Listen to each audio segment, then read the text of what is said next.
Okay, all right. It says we're live. Let's check on everything. Can you guys hear my voice? Hopefully you can.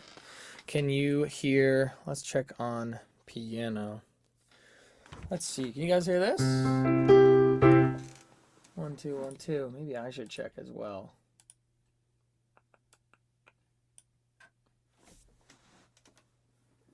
Okay, all right. It says we're live. Let's check on everything. Can you guys hear my voice? Yep, sounds good. Hopefully you can. Can you hear? Let's check on piano. Let's see. Can you guys hear this? Yes, you can. Okay, good. Yeah, you guys are hearing the echo back. That's funny. How about, let me mute that and we'll check guitar. How is guitar doing?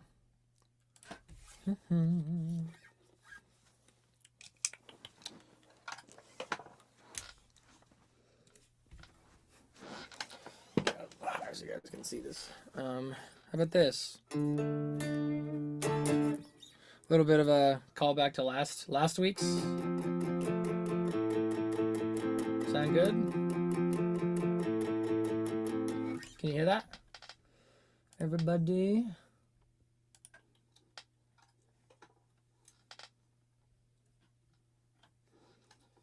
So you guys can see this. How about this? A little bit of a callback to last week's. Yep. All right. Everything's good. We got it all. We got the guitar. We got the piano. We got the voice. We got our people. So excellent. Scott Freeland. What do we got here? Gregor Knotts. Oh man, that's so good. You know, that's so funny. I had never even thought about what like my community would be called, the people in the community. Like, what is it, like Drew Gooden? Doesn't he call them Steve or something like that? It's just like, bye Steve or something like that. Or is that Danny Gonzalez who does that? Anyway, Gregor Knotts is so good, man. Can't believe that. Might have to see that one, Scott. That you might be the guy who have named the fans of Matty Greg music with the Gregor Knotts. Who are we? We are the Gregor Knotts. That's so good.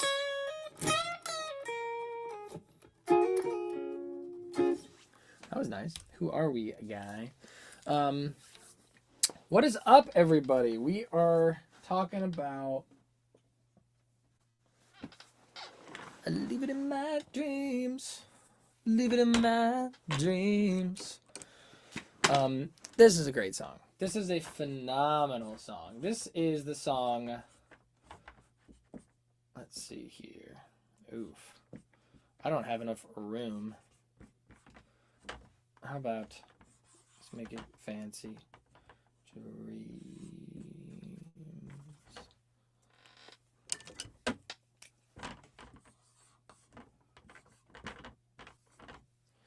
You know what's funny about this? So this Leave It In My Dreams thing. Love your automatic stop, by the way. Thank you very much. I so appreciate that. That was so fun to do. A great project. If you have not checked out the full album cover with Summersick and all the other amazing people who played on that, definitely go check that out.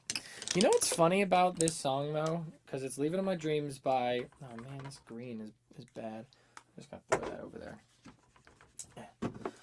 Leave It In My Dreams by the Voidz. I always actually kind of want to spell dreams with a Z for that reason. I don't know why in my head I always think of it like Leave It In My Dreams like that. I don't know why I just do.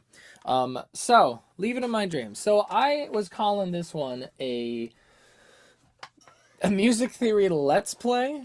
I thought that'd be a lot of fun, right? Like I was just thinking about, trying to... what was I doing? I was taking a look at the landscape, and I just was noticing that like everyone names things very like sensationally and all that stuff. You know what I mean? And I was like, how do I come up with something snappier as a name that's not, misleading or dishonest in regards to like branding these kinds of things? Because this has been a ton of fun. I definitely want to just keep doing that and keep hanging out with you guys.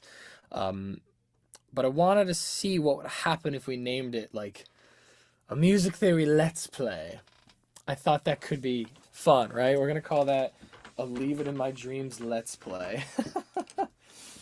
Because I realize, there's lots of people who are capable of analyzing music like this, and just the same way, like, there's a lot of people who are capable of playing a video game, but it's fun to watch other people do it. It's fun to interact with other people to do it. So I thought that would be a cool idea to just really call it what it is. I mean, this is what it is, I mean, we're doing this thing together. I'm kind of like driving, but everyone's watching and interacting and everything. It's a let's play. We're going to start calling them let's plays, all right? Let me know what you guys think of that. Music theory let's plays.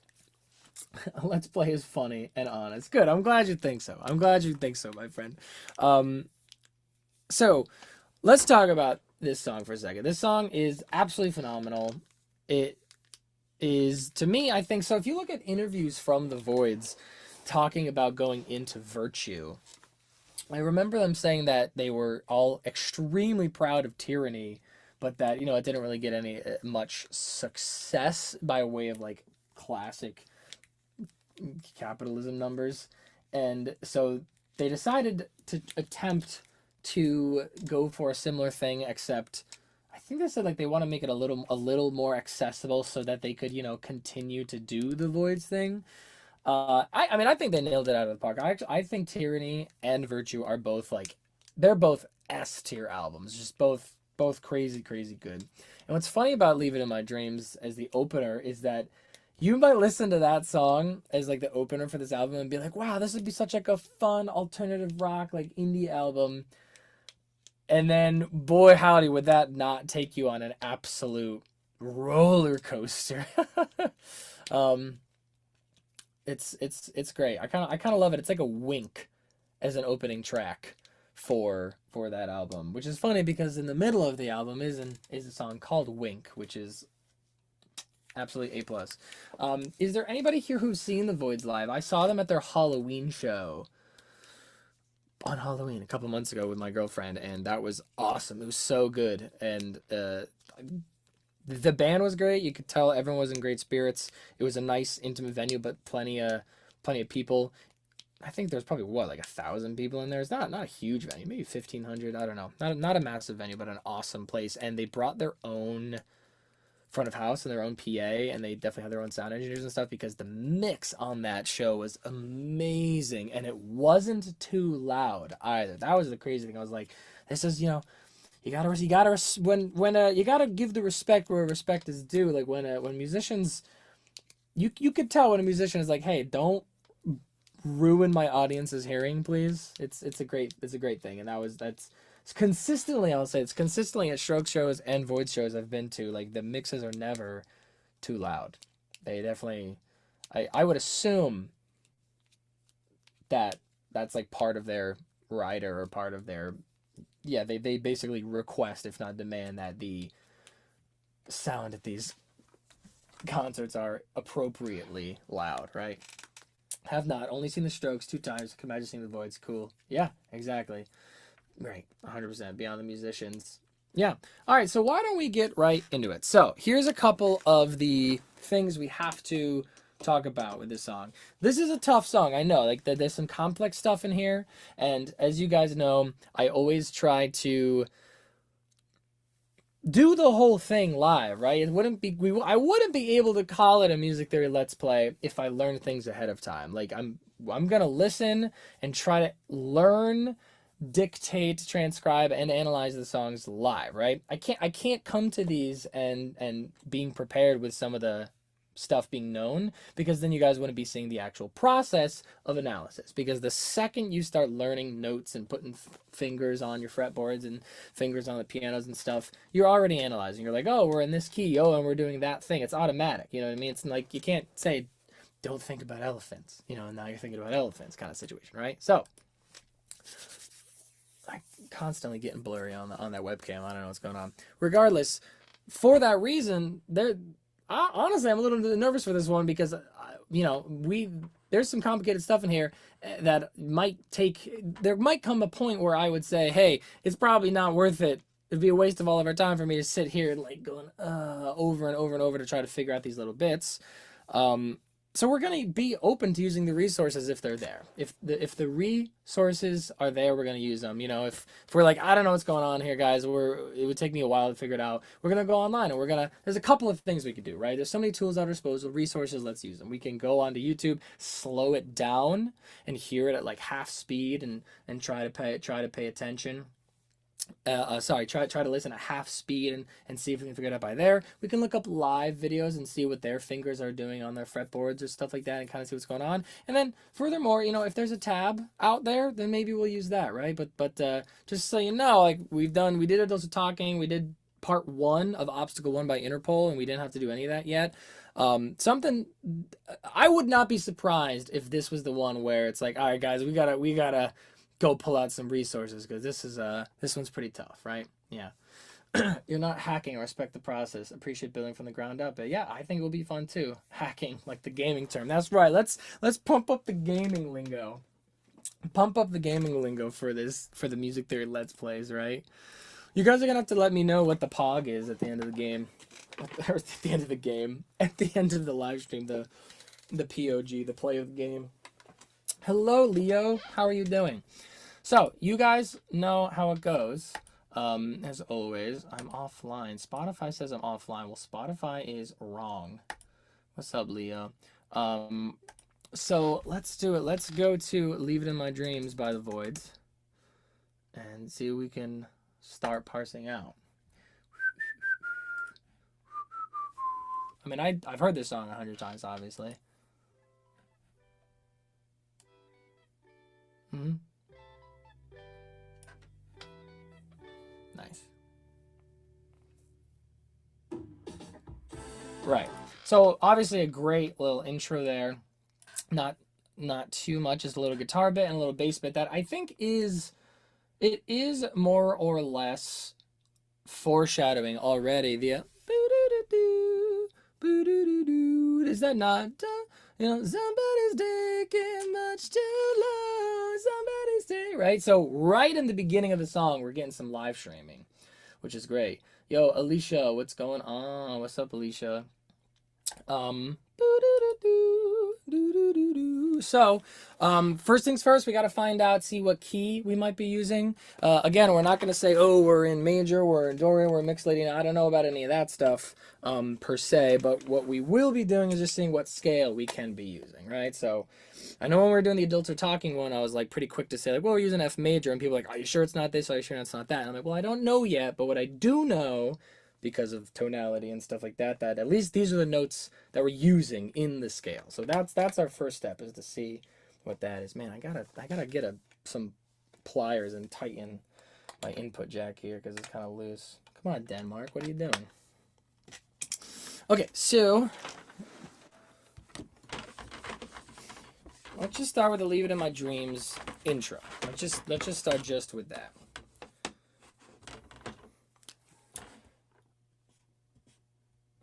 Well, let's sorry. We're gonna start with the intro. We're gonna figure out the key first, right?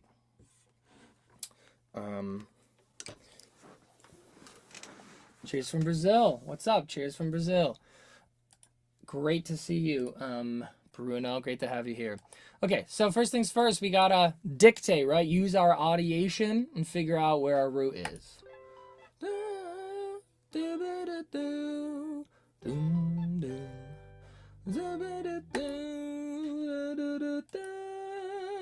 This feels right to me.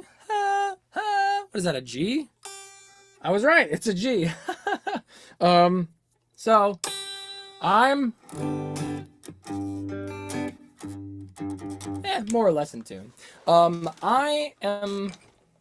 gonna say G major to start. Just again, that's just the key or the, you know, the scale we're using to start. That doesn't mean that it's the tonal center or anything like that. You know what I mean? I never know how to write this stuff in the beginning, because if you say key, scale, whatever, like, yeah, it's the key, G major, one sharp, F sharp for now. We don't know where the tonal center is yet, but we will find out. So Perfect Padres pitch. I do not have perfect Padres pitch at all. What does happen, perfect Poggers pitch. Music Theory Let's Play. Yo, can I get F's in the chat? I do not have perfect pitch at all. I think perfect pitch is overrated. I think relative pitch is definitely the move. For lots of reasons which we don't need to discuss right now. But what does happen is you develop an understanding, you develop a relationship with your own voice where I sang that. I sing this note and I know, well, this is how it feels in falsetto and this is how it feels in my mix, kind of thing, like back and forth. Thank you for the F. Thank you very much. And you can just make an educated guess. Like, generally when things feel like this in my voice, it feels like a G. It could be an F sharp or an F or an A. I don't know, but it just kind of felt in that area. And I just took a guess and I was right. So, hey, that's just lucky. So, moving forward, we kind of know what notes we can be using here. So, let's get that melody thing, right?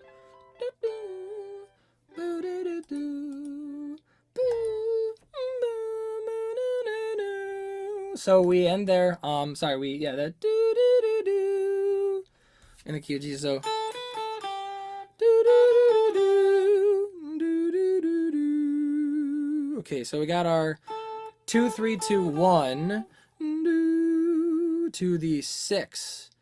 I think we're going to, yeah, right. Do do do do.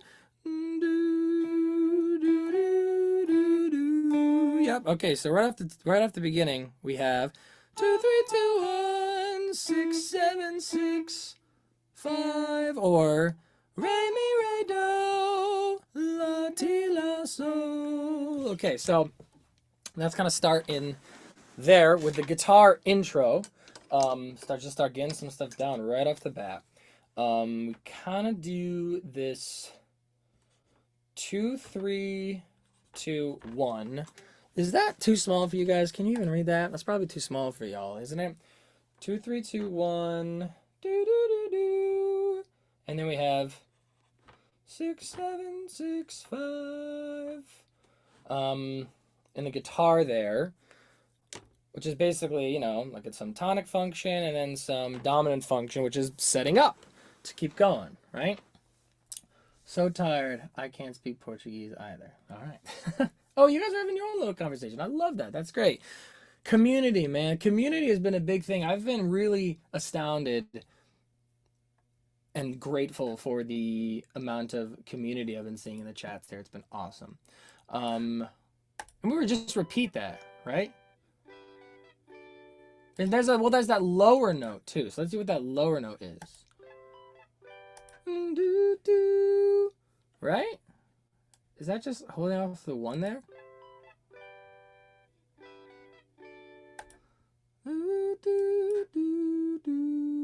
Is that what's on the bottom there? Is that in a different octave?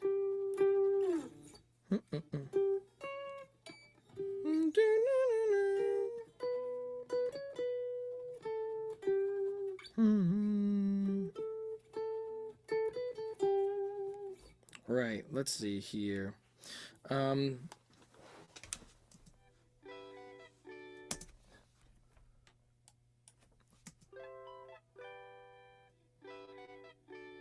Okay, on the bottom there, we do just have, I don't know why I can't, where's my G? That's what's on the bottom there. That's so interesting. So the top line,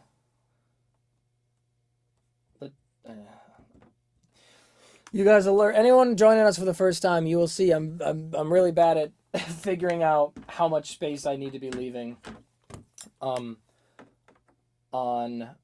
my whiteboard here.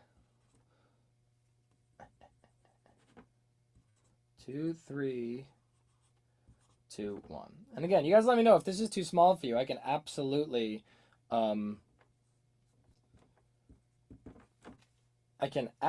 write larger if I need to. Whereas so do do do and we just repeat that, right?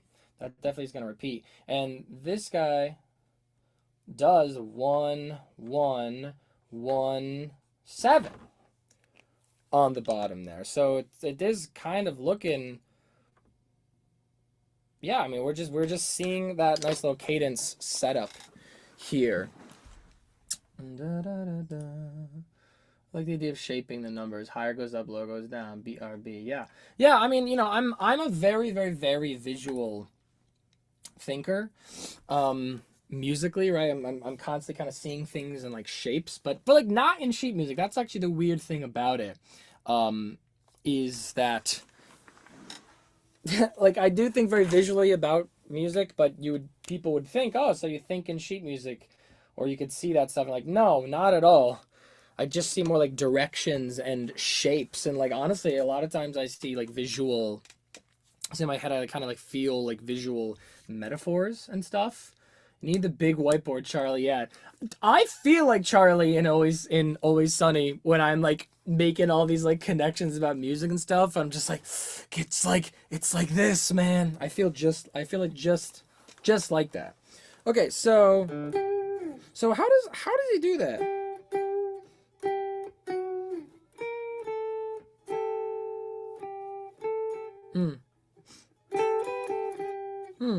So how does he do that?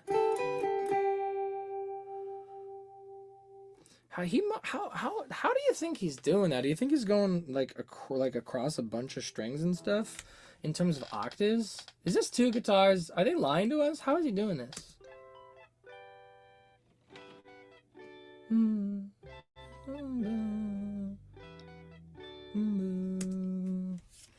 Unless am I just am I just doing this? Does he have it? Am I just doing it in the wrong octave? I don't think he's doing it in that octave at all. I don't think he's doing that. I don't think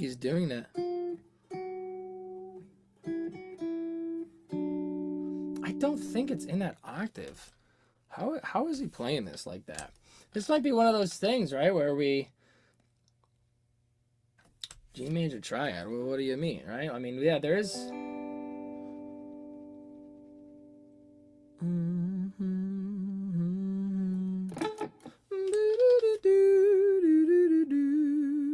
Yeah.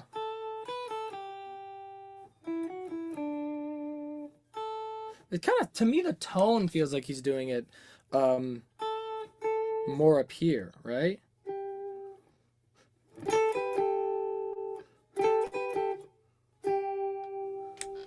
Wait, yeah, hold on a second.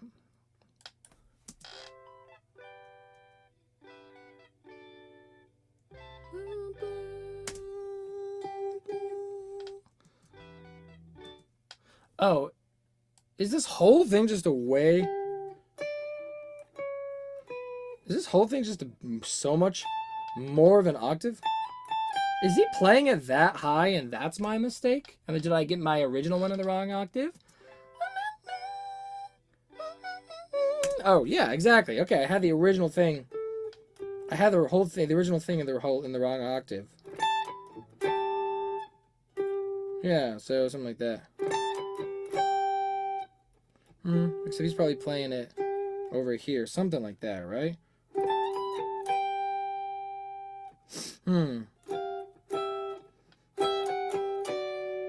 Something like that. I don't know exactly how he's playing it, but it's something like that.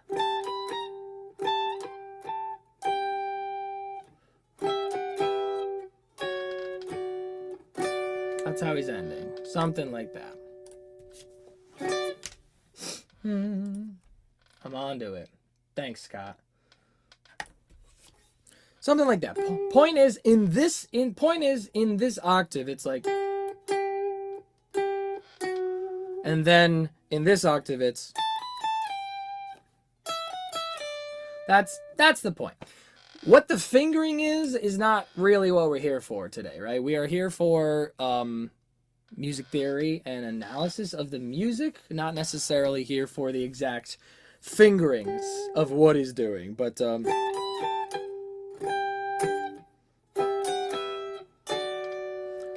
something like that.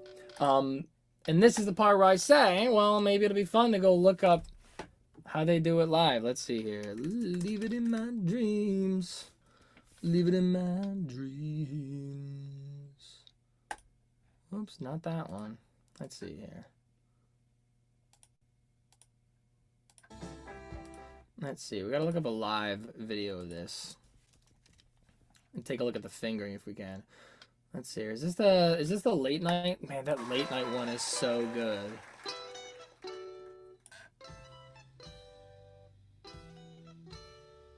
Oh, wait, this sounds different, doesn't it?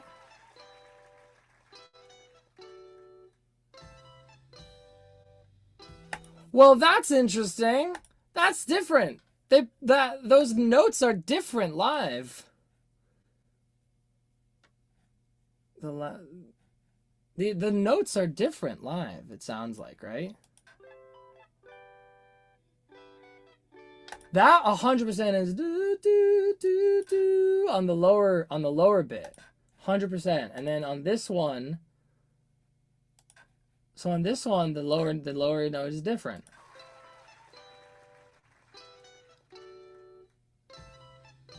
Do, do, do. Huh.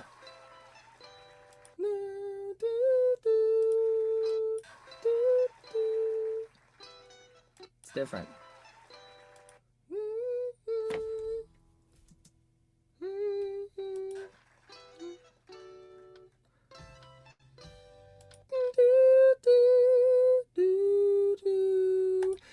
Okay, so in the live version, he's doing. In the live version, he plays it differently. Yeah. He plays it differently in the live version. That is so fascinating. That's fascinating.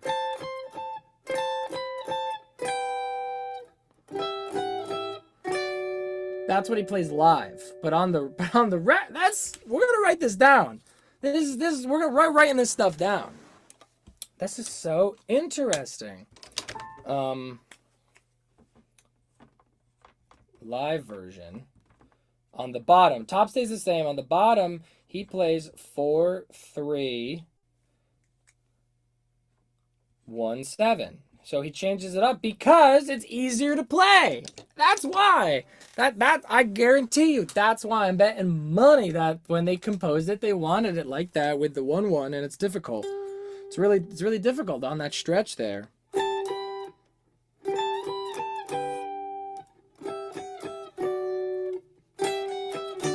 Oh yeah, that kind of thing. Yeah.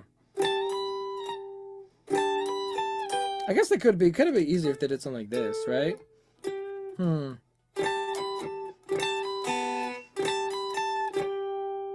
Yeah. Yeah, something like that. Very interesting. Bass adds so much when it enters. Agreed. Jake, props, everyone know. Yep, I love it. Astute observations right here. Okay, love it when the drums come in. Yep, dude. Okay, the space after this little thing happens, this little intro happens, and then it's just so much space and patience. Man, Alex is such a good drummer. It's wild. Nice. Okay, so interesting. We've learned that. Let's see what the bass is up to in this intro section. All right.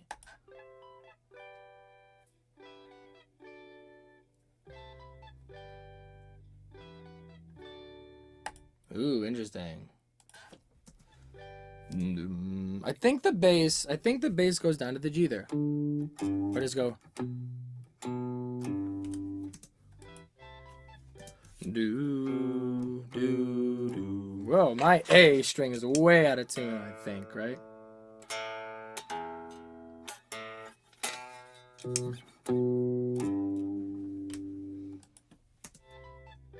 do, do, do,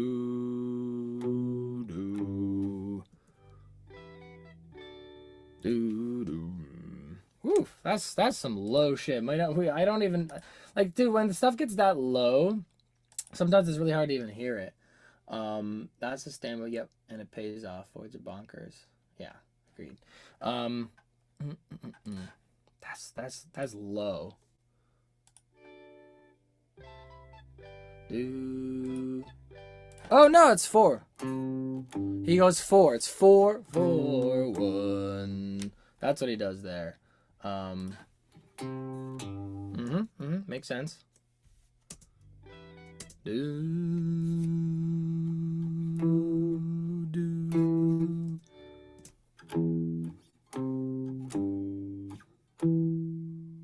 I think he goes down a further octave that I don't have access to on a guitar. Oh, here's one for you. Anyone else have top live drummers? Here's one for you. Darren King from Mute Math. Mute Math is a crazy good band, very underrated, and Darren King is like the one of the best drummers of this century, honestly. So, look up some live videos of Mute Math playing. Darren King is an insane drummer. That's your little thing there. Okay, so let me just double check this. Let's see. I might have to go to the piano on this one. So we're in the key of G, and I think the bass is going. Yeah.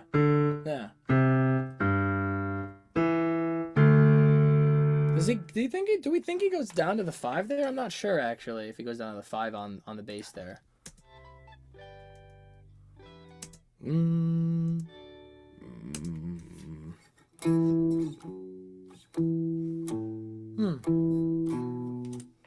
can't really even hear that. It's so low, honestly.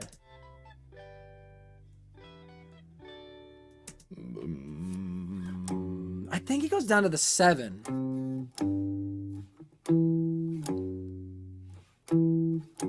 I think he goes down to the 7 there.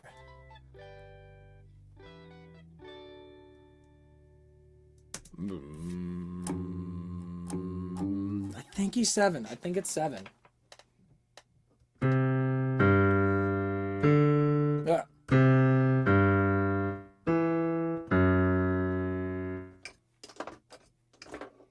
Be done here.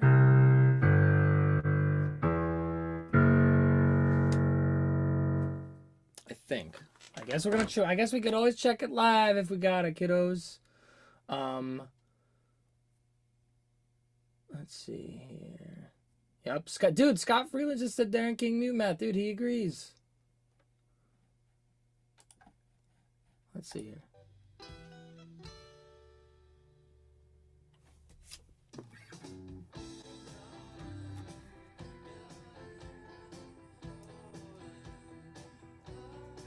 Yeah, I think it's a 7. I'm gonna go with a 7. Final answer.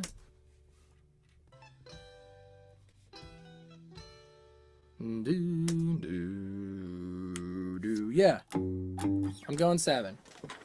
Okay, we're getting closer, my friends. Where are all my markers? We're pretty much getting done with this intro here. Okay, so pink, pink, pink, pink, pink, pink, pink, and now the bass line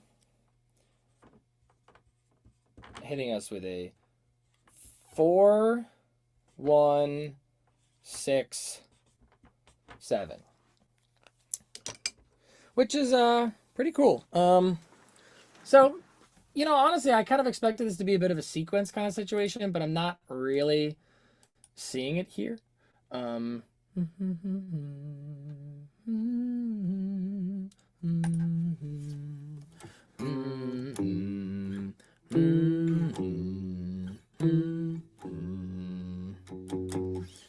So you know what is a sequence actually? If you look at this way, what you have, that is a sequence. This melody line is a sequence because what you have is you have 3 notes which are separated by whole steps each, right? Here's our lowest note, a whole step up, whole step up. And what we do is go middle, top, middle, bottom, right? And then we just do the same exact thing, but now starting here on the 6, right? Because you have these 3 notes now. Whole step up, right? And we go middle, top, middle, bottom. So that is a sequence. Because it's also rhythmically exactly the same too.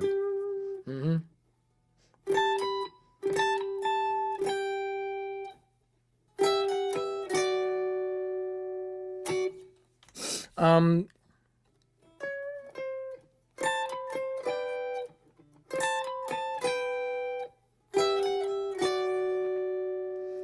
I guess actually the way that he plays the plays that bottom line live is also a sequence, because when Beardo plays that live, he goes down a half step. It's here, down a half step, and then here, and then down a half step, right? So that actually is all a sequence when played like that. Yeah, makes sense. As for the notes on the bottom, I am kind of getting this would be, if you take this, if we take the live version as being a little bit more indicative of the harmony, it's a bit more obvious when looking at it. It's a bit more obvious that we actually kind of have a 4-ish chord, a predominant thing. It's kind of like predominant to tonic, and then the kind of minor, relative minor tonic, right? Because the relative contextually depending, the relative minor has tonic function, contextually depending, right? So in this case, I would think I'm really kind of seeing like a 4, 1, 6, 5. Or in other words, a kind of, well, 6 can also have predominant function. So it's kind of like this gospel thing to begin with. Let's see. Let me check out the chat. I got a lot of cool comments going on here. I love all the discussion of drummers, and I love that we all agree that Darren King from Meat Meth is amazing. First time seeing the channel. I've recently started playing guitar. I think your slow process of working everything through is super cool and educational. I'm so happy to hear that, my guy. The goal, the proper goal of a teacher, of a educator, of someone passionate about pedagogy, should be to instill like passion and truth and inspiration in others, right? It doesn't even have to be a student, right? And like, there is no goal, there is no race, right? That's the thing. There's no race, right? We're going to take the time to do things properly. We're not going to race to the end. We're going to enjoy the whole journey, right? I mean, it's kind of cheesy, of course, but yeah, enjoy the journey of learning, whether you're learning how to put your fingers on a guitar, and how to play your first bar chord, how to play your first song in general, how to learn how to sing and play at the same time, how to learn how to choose the different picks on your guitar, like, and oh wow, I thought that this didn't sound right, and then the second I switched to a different pickup, all of a sudden just that one little button can change so much, right? Like, that's such an exciting thing. And this is the same thing too, where you're just taking the slow time to learn the song and not rush to like impress people quickly. Like that's what this whole thing is about. Learning how to enjoy the journey, and also showcasing and demonstrating that even at the level that I am, whatever that level may be, I'm not trying to assert that level is, advanced, experts, like I have any type of like a platform or like class above anybody else. Just whatever level you may think that I am, and just being somebody that some people on the internet look to, whether or not I'm deserving of that platform, that even at my level, it takes time, right? It takes time. Just demonstrating this is the process. So many people online, they're just posting the end product, and it's not just about the end product. You know what I mean? People think that people are just like effortlessly perfect, but people are not effortlessly perfect. Let's showcase the work. Let's put it out there on display to inspire others to do the same thing. You know what I mean? Yeah. Feels like the song just totally shifts into an uncomfortable harmony. Feels like it's top heavy. The singer's gonna fall down. Yep. Not so happy. Ooh, I like that. We're not getting so happy as the beginning starts. It does. It feels like falling, doesn't it?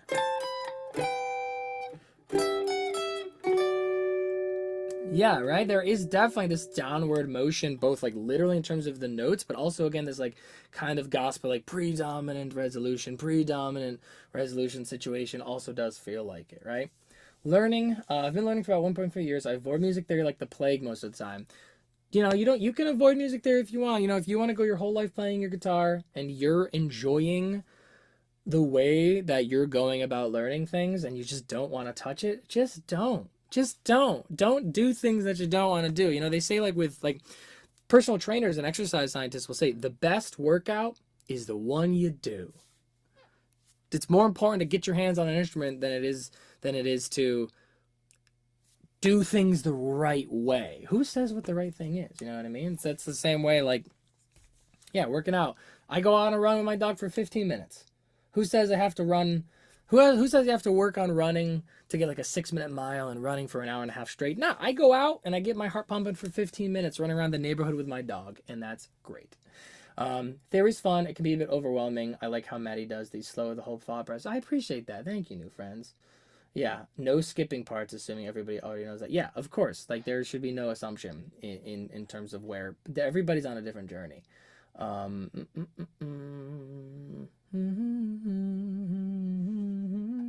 It's like a third of what you're saying by listening. I'm like learning fast. Sweet. The back out is, yeah, the best workout's the one you do. Exactly. 100%. Okay. So, looking at this now, like, this is, you know, I'm kind of loosely getting for this intro, this like gospel-y cadence plagal kind of situation, where we're kind of looking at a 4 down to a 1, and then like a 6 down to a 5. However, for my friends, for anybody, for my friends who have done any type of figured bass, you know that there's like, man, I haven't done it in a while, so I don't remember, but I think it's like, it's like, I know that once 4, and I don't remember exactly what it is, but it's like 6 4 5 3 kind of thing. If anyone's seen that, it's like a 1 6 4 down to 5 3. It's like a gospel thing. So if we're in the key of G, right? Don't go down an octave. If we're in the key of G, we have 1 3 5. If we take the 1 3 5, if we take the 3 and the 5, we make it 4 and 6. That gives you a 4 chord in an inversion, right? And this is a very classic gospel thing of keeping the bass in the bottom going, right? That's what's happening here. That is literally what we're seeing here, in essence, not literally. We are in essence seeing the song begin like this. That's kind of what we're seeing, except it's in, you know, these different things where we're kind of playing, you know.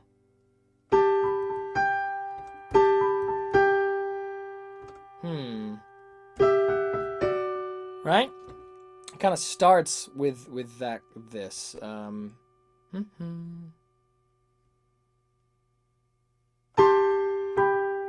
Yeah, right? That's still, it's modified. Rather than the 4, we're kind of playing the 2.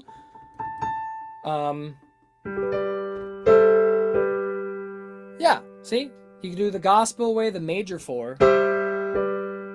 Or you could kind of do this like 2 thing. That's how we're starting the song. And then when we add the live variation into it, that becomes even more apparent that we kind of have this 4, because then you go to a 1 and the 4 down to the 3 in the bottom would go from that 4 gospel-y situation, but now to the 3 in the bass, so that'd be a 1 in first inversion. Right? Very gospel-y, you know what I mean?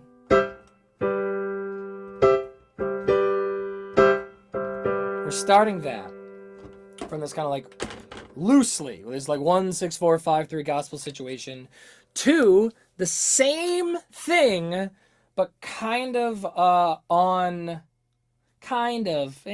same thing. A similarly inspired structure, but kind of on a 5-ish thing, kinda, sorta, but they just modify it so that, because you don't have the thing in the 5 in the bass, Well, hold on. Sorry. Sorry. I was thinking about just on the guitar, right? Let's look at the bass, right? 4, 1, 6, 7. So we are kind of seeing this gospel thing, and then we see a similar thing, but from the 6 down to the 5 in first inversion. Well, that's interesting to say to begin with, right? So if we accept already that we're doing this like gospel-y plagal cadence thing, if we accept we're doing that, what we see here is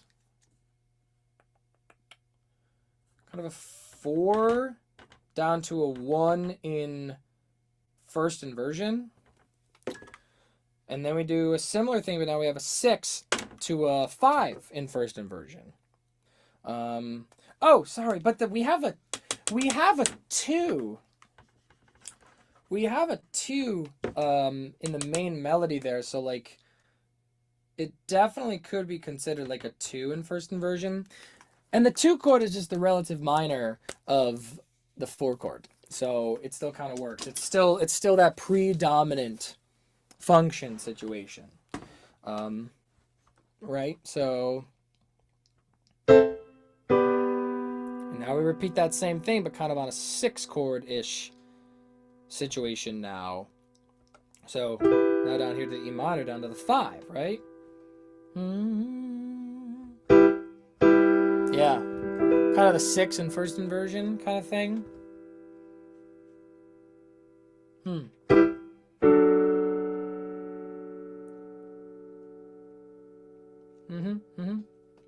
It's kind of like a double plagal cadence, loosely-ish kind of thing. I don't know.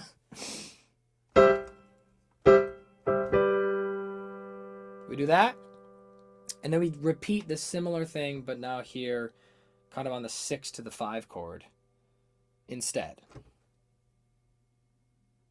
Ooh.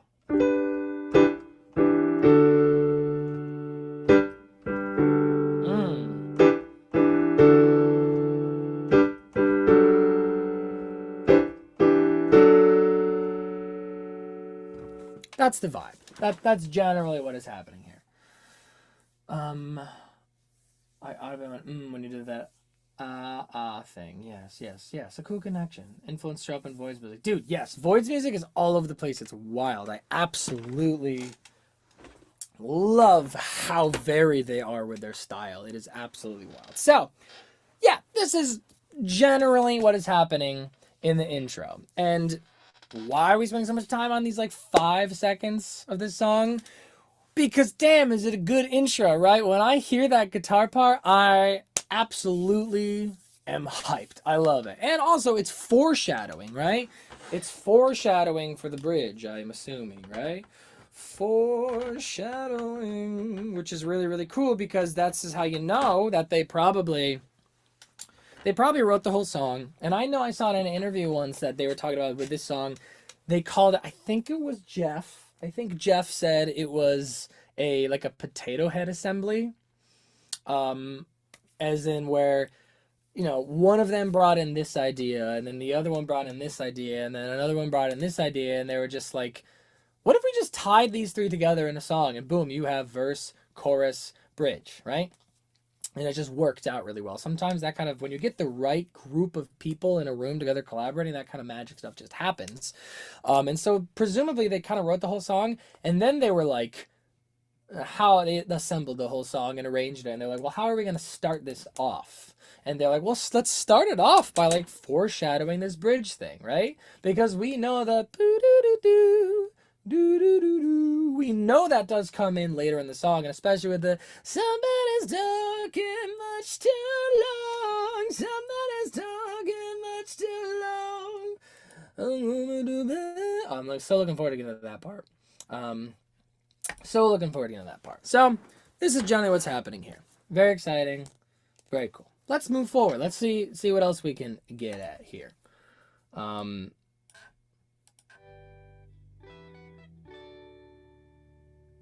I think it's also cool. It's just the guitar and the bass there. There is no, like, you'd think it'd be super easy for them to do, like, like a Crash or a Ride, like bell hit on that. Psh, psh, psh, psh, and then they don't. They're just like, nah, keep it simple, right? We're going to retain, or we're going to pull back and restrain ourselves. So when they do come in with that sick fill to get into the beginning, oh, it's so good. It's so good. Again, like we're here trying to enjoy the entirety of the song, right? So, you know, it's not just about the music theory, it's also about the music appreciation. And let's appreciate that pause and then the weight of Alex hitting those toms. It's so good. It's like that, this like pause here. It's like those 5-second pauses at the beginning of Room on Fire, you know?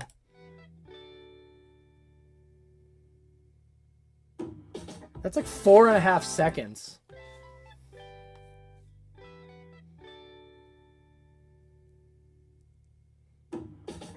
Yeah, it's like 4.5 seconds. That's pretty good.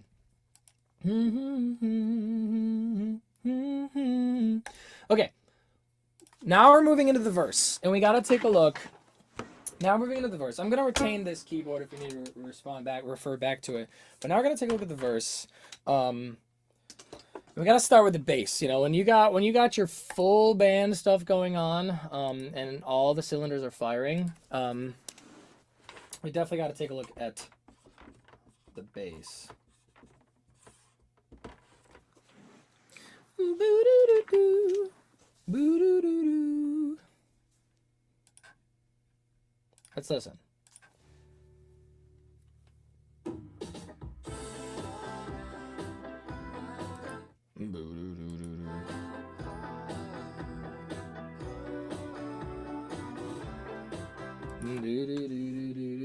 I think he starts on the 4, right? I think the bass is starting on the 4 there. Yep, I was right. Starting on the 4. Let's keep going.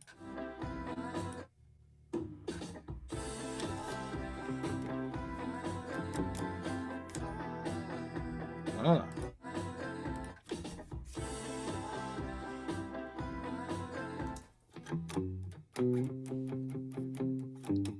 I don't think he goes to the...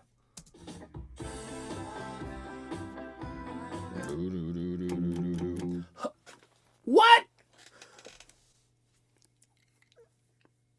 Really?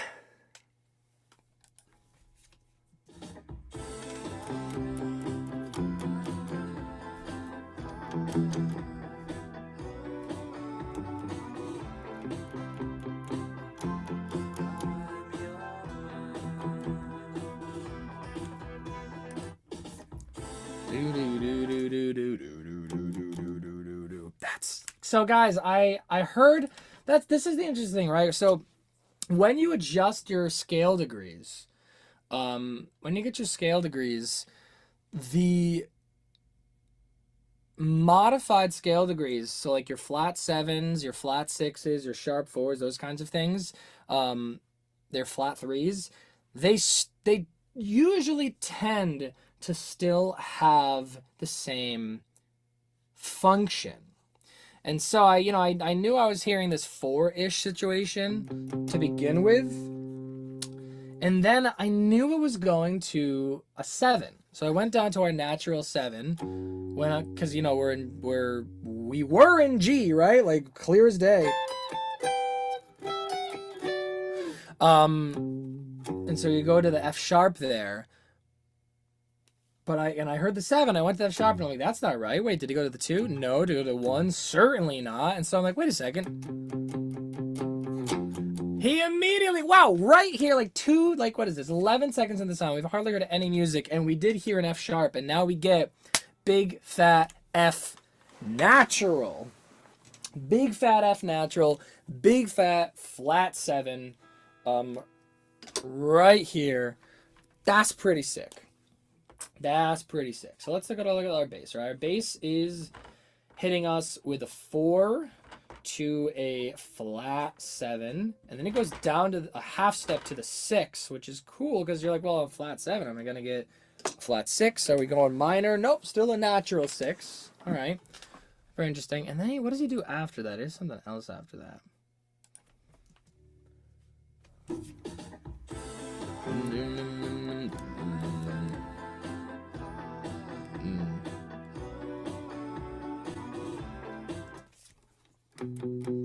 I think he goes to the 3 there. And he keeps it.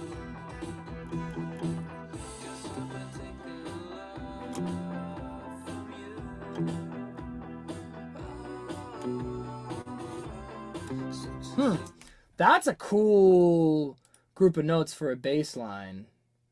F's in the chat. F's in the chat, Gregor Knotts. F Naturals in the chat, Gregor Knotts. That's so good. F Naturals in the chat, everybody. Write that down.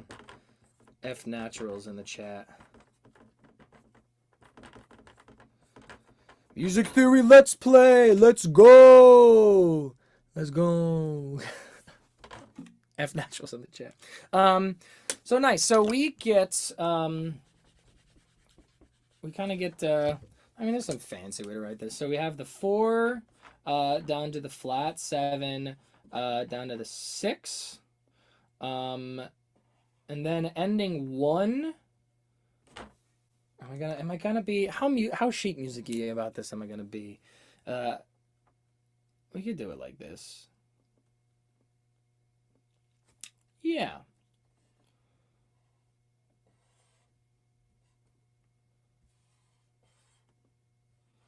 That makes sense, doesn't it? First time through we go up to the 3, which is cool. And the second time through we stay on the 6. That's so confusing. Anybody who's coming into the live stream is going to be so confused about that. So confused. So we are not going to do that because I do not want to be confusing people. So instead we're going to do it like this. Okay, we have 4, flat 7, 6, 3. And then we have 4, flat 7, 6. Repeated. Okay. Very cool. Very, very, very neat. That's a really, really, really cool bass line. It's really, really cool because, really, just to begin with, that's really cool because, again, we just got that F sharp, even in the bass. He just hit that in the bass, right? Well, let me double check. Wait, hold on a second. Now that you bring it up, let me double check. Let me go back and double check that he's not hitting an F natural in the beginning. No, definitely not. Yep, no, he is 100% doing it the way that we discussed. Sorry. Natural 7, F sharp, and then 2 seconds later. So cool.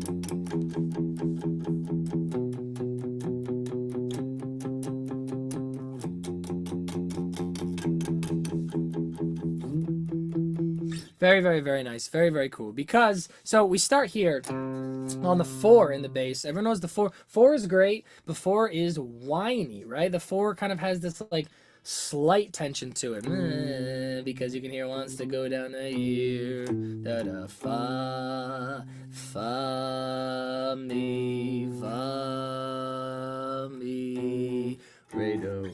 So, starting right on the 4 gives you just that little bit of tension, just that little bit of discomfort, because you get that half step, the implied half step there, right? We don't go down to that tritone, we go down to the flat 7. And what's cool about that is that's also now implying another half step down to the 6. And then we get to the 3. What's really cool about the 3 is we're at the end of this phrase,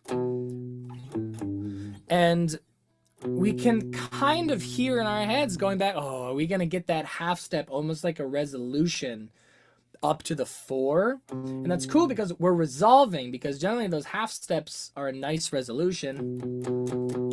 Feels like a resolution, but at the same time, when we resolve to the 4 at the beginning of the bar, the 4 is also tension because, like we said, fa, on me. It's whiny already. So even though we've resolved that resolution, the note that we've resolved to already really wants to keep moving and going somewhere else, right?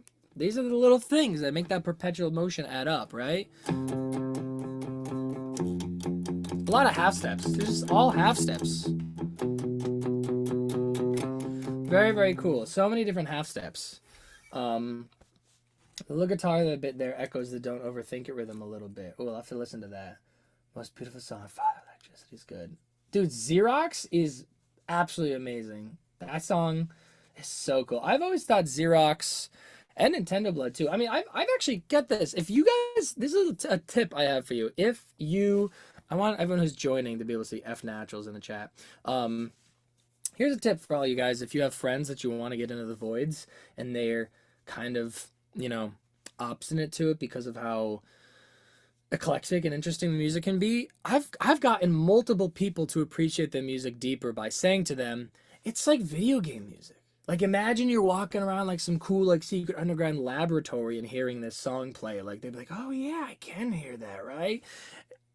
Or even like, I don't know, man, imagine Metroid, right? Like, you find, I don't know.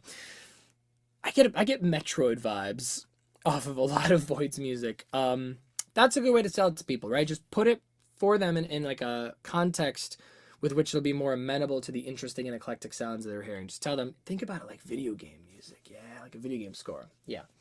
Can I listen else on that for that? Yep. Sounds eerie to me. It's comforting. Yeah, don't overthink it. Text sucks for explaining. Yep. You got the cool connections. Yep. Metroid vibes, everybody. Metroid vibes. So you guys are saying the guitar bit kind of foreshadows the "Don't Overthink It." Let's take a look and see if that's true. We'll see if I can see what you guys are saying.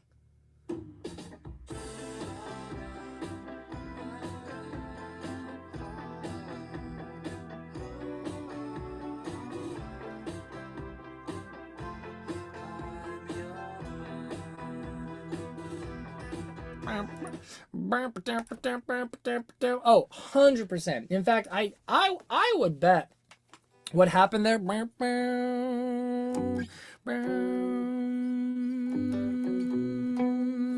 Yeah, okay. What is this? That's a B.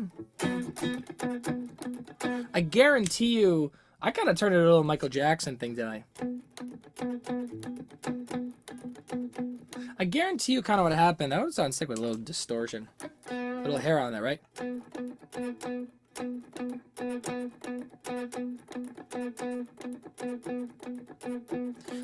My guess on what happened on that one is that when they were kind of laying down these tracks, you know, we know that they are pretty fairly collaborative about a lot of this stuff and just get in a room and vibe things out. And I think my guess would be when they were working out all these guitar parts that Julian really liked this. Really liked that thing that one of these guitarists did and grabbed to the don't overthink it, you know what I mean? Don't overthink it. Don't overthink it. I bet he grabbed that. I bet he was inspired by the rhythm of the guitar to eventually do that in the vocal, right? And that's a great thing that great songwriters do. Like Julian Casablancas does this too, some other people. And I'm trying to do this in some of the music that I've been writing recently too, is just like acknowledging and understanding, having the discernment of when a great instrumental piece, a great instrumental concept would be really great as a vocal line as well. That's like this, like a very nice little sign of a great songwriter, right? That discernment of when that instrumental line should really be a vocal line, you know. And I think Julian Casablancas has that in spades, and he always has since the beginning.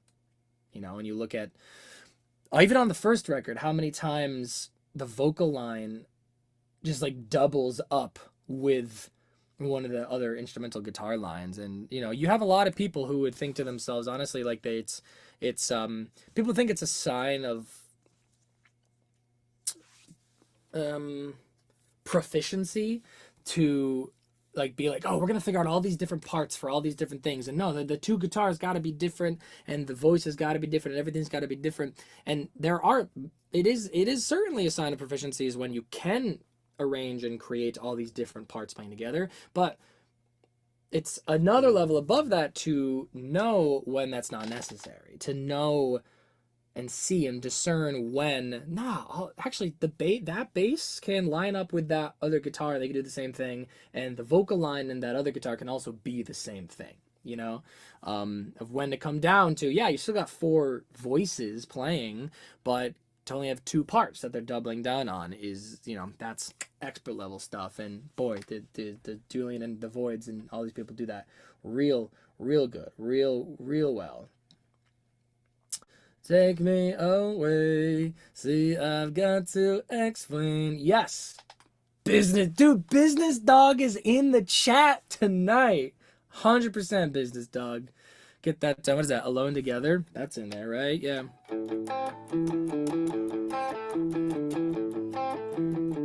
Nice. Little Dorian moment for everybody there. We love to see that. Cool. Moving forward, though. Let's keep going. So is this our foundation for the entire verse, so this bass line? Is this the foundation? Is that true? Let's find out.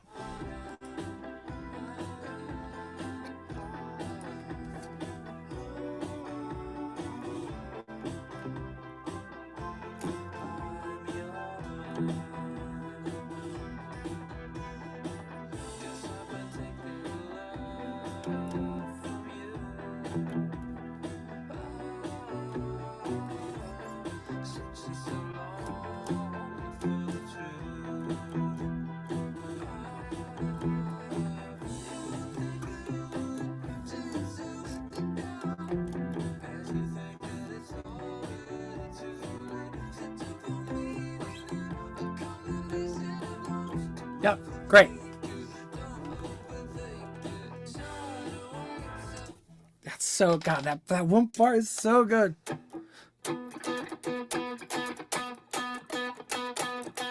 The way he digs in. What if we pinch harmonic that? That'd be sick, right? Let me see here. I need more distortion on that.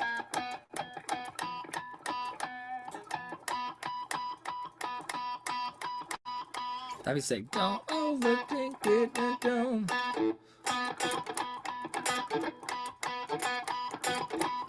Come on, Beardo, give me that pinch harmonic. Beardo, if I ever see you, if you ever playing that shit live and you give me that pinch harmonic, that'll be a wink that you watched this live stream, all right? So, knowing and seeing that is the foundation of the bass line for the entire song, sorry, for the entire length of the verse, is definitely gonna help us expedite a little bit of what's going on here. So we got F Naturals in the chat.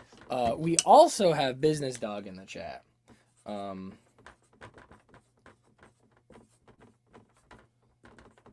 Everyone say good job, Business Dog. Good job, Business Dog.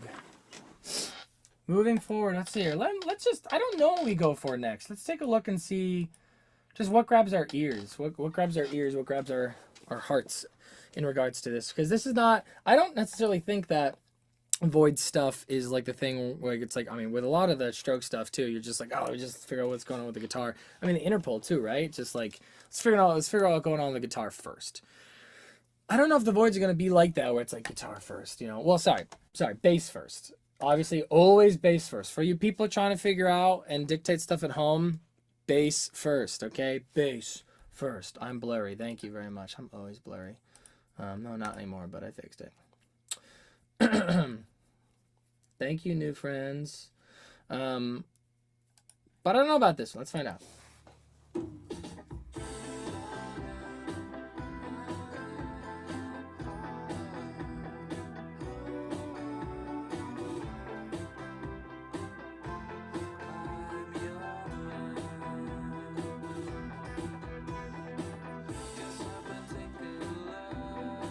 So this is really interesting. I think kind of what's happened here,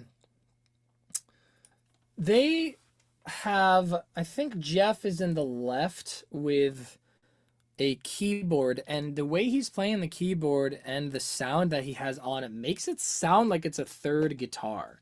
But when you really listen, it's very clear. Oh wait, there's a guitar in the center. Assuming like Amir in the center, Beardo on the right, Jeff on the left, is what it seems like, and Jeff's kind of mimicking another guitar there. But really, there's kind of a center guitar doing this other chordy thing, which is reminiscent.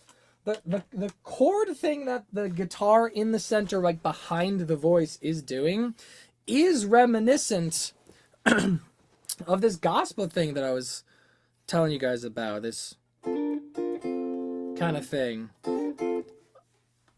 Wow, it sounds like John Mayer when you do that.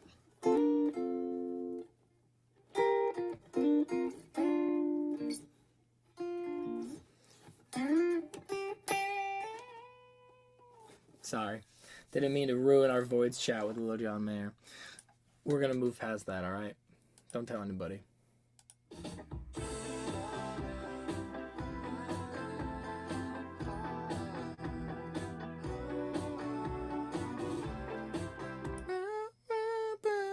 There is that.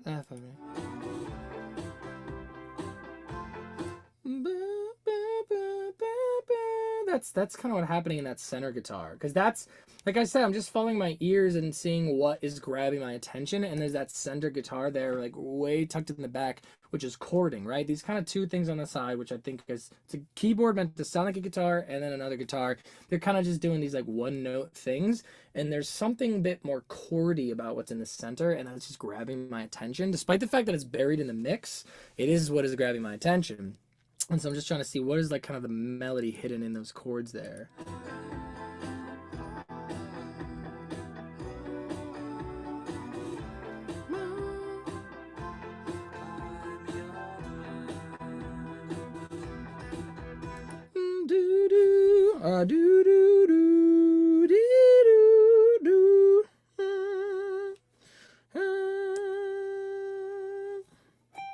Too high.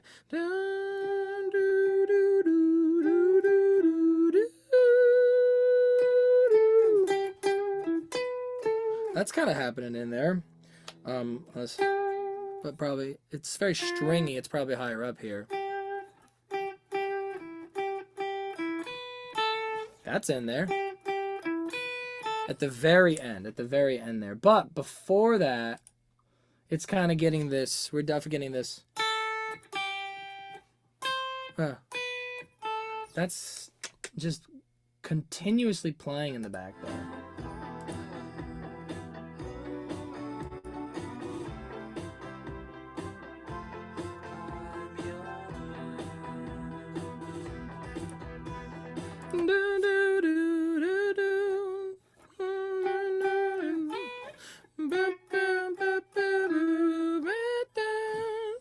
Buzz playing the end there.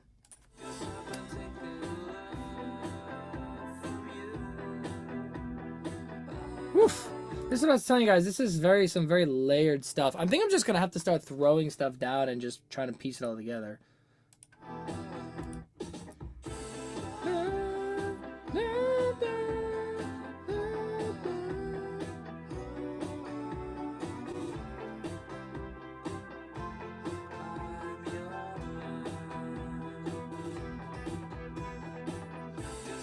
It's just, I mean, there is like, yeah, there is loosely a chord progression here, but really it's just this really interesting thing where you have, what's really making this song tick right now is obviously the amazing drums, obviously. It's heavy, right? Those drums are so heavy. You know? And then you have these kind of light, rhythmic-y, plinky, plunky little textures happening in the three other instruments behind it, and all three of those instruments between the keys and those two other guitars have very different textures, very different sonic textures, right? They're playing similar musical textures, but they all have very different sounds, and that kind of creates this really interesting like 3D blurry, you know, aspect, this stereo image that's really rhythmic, but ends up feeling much more complex than it is rhythmically because of just the fact that you have all these different sounds going on, right? So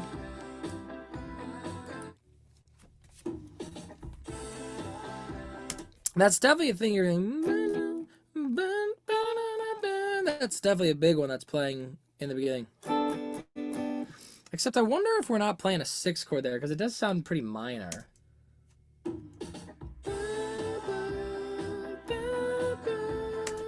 Oh, that's right, we're playing the 4 chord there. Mm-hmm.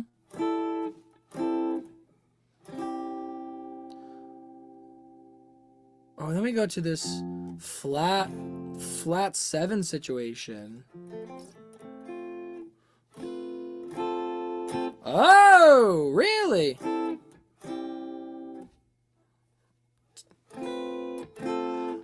Oh, okay. That's so interesting, right? So we're combining. This is why you figure out these bass lines.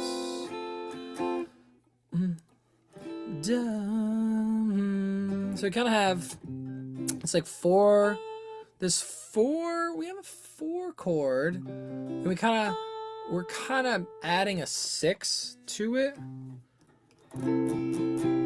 Yeah, that's starting to sound right, isn't it? And then we go, yeah, to the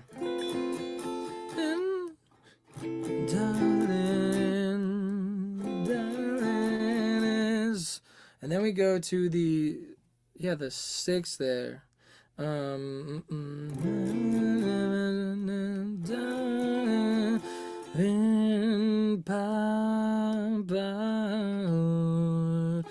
Do we still have the... I should probably be writing this down for you guys a little bit. So, what we are having a little bit is this little melody situation here, and we're combining a little melody situation with what we know about the bass line to start to put together some interesting chords here, right?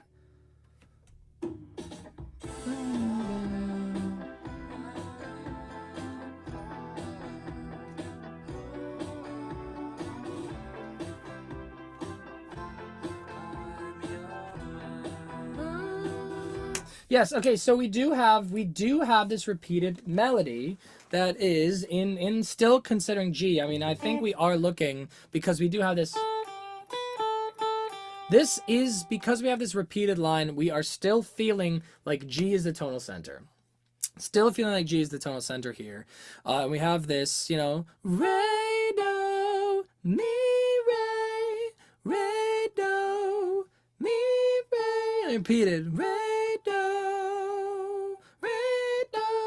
and then we stop, da, da, da, and that's when we go, do, do, la, mi, re, do, to start over, all over again. So, you know, there might be some other chords and stuff. There might be some other, like, little notes that guitar in the middle is doing.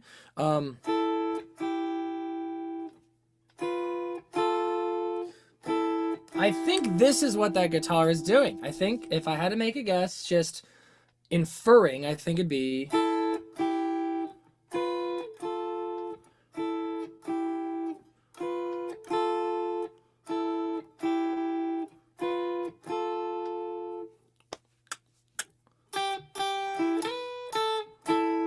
And that line leads perfectly back into it. Part reminds me of Caught Me Thinking by Bahamas. I really like Bahamas. They're very good.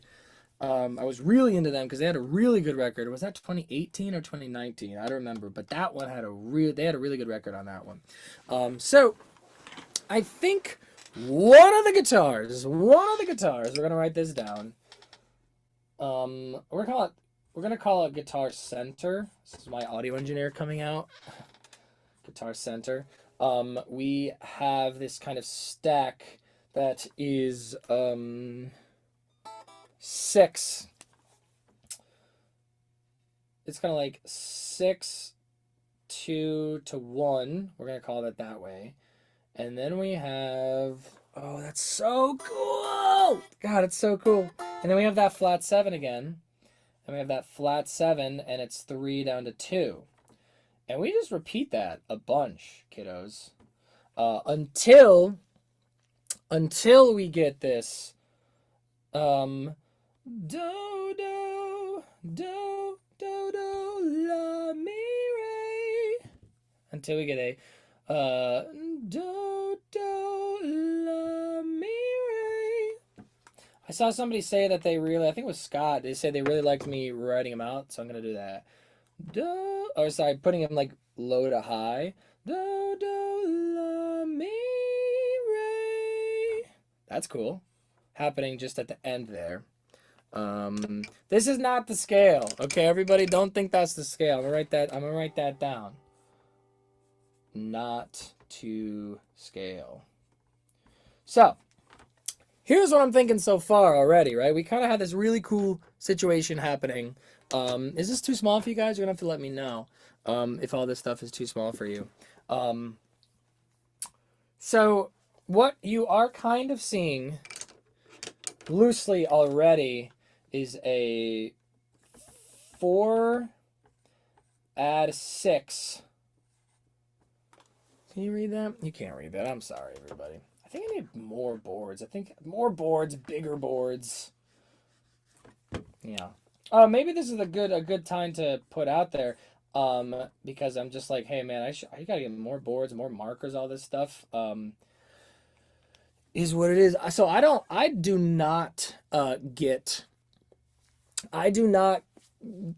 monetize these live streams in any way because I play copyrighted music in them. So, you know, if you guys like what I do and want to support me, just do me a favor and support me in some way, whatever that is, right? So either listen to the original music and share it with friends, send people my way and tell them to subscribe to my channel.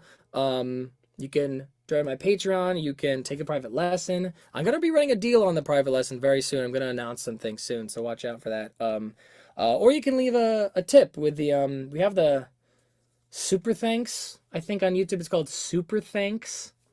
And it's just basically a tip for the live stream. So just so you know, I'm over here like, man, I gotta get more whiteboards. Oh man, it'd be nice if I could like make money with the stream to pay for live boards.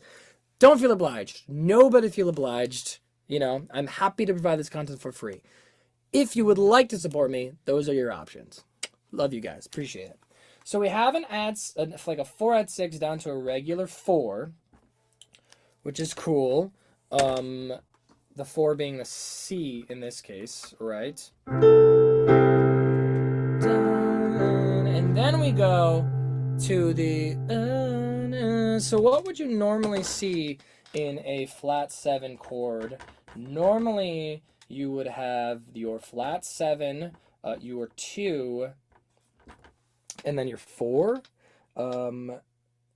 But we have the flat 7 from the 3 down to the 2. And so what it kind of ends up being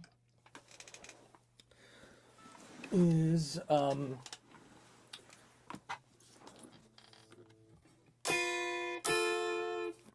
so cool. Okay, so yeah, we were just saying this down here.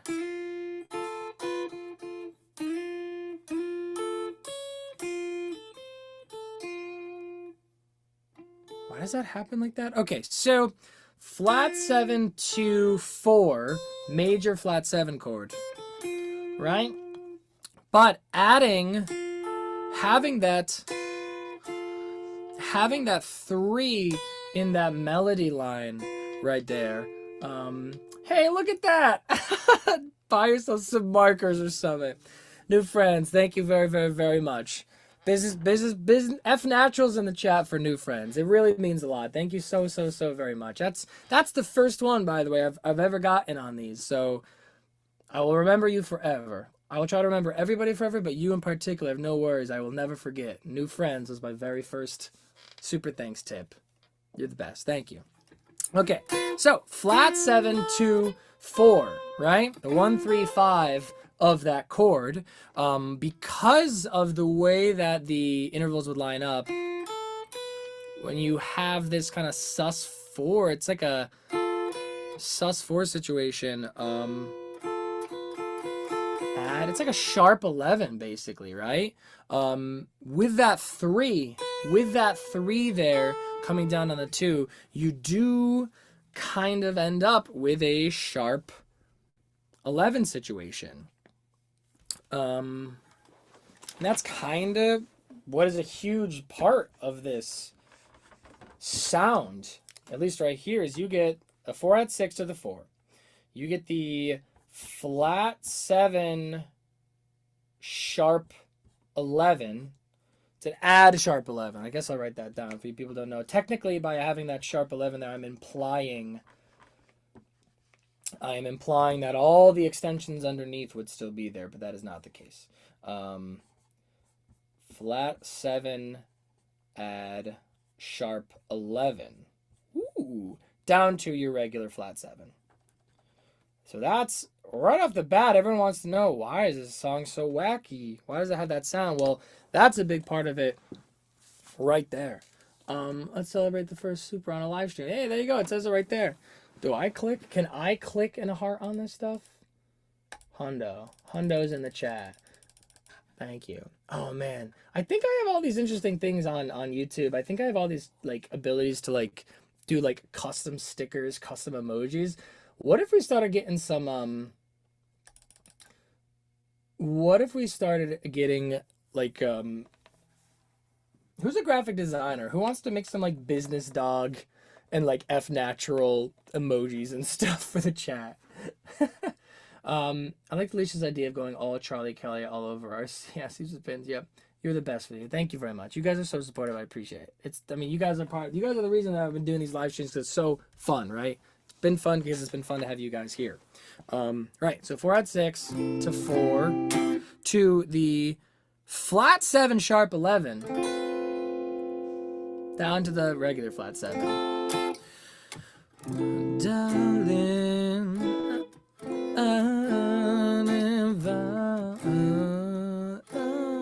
oh, but they do change there. So, and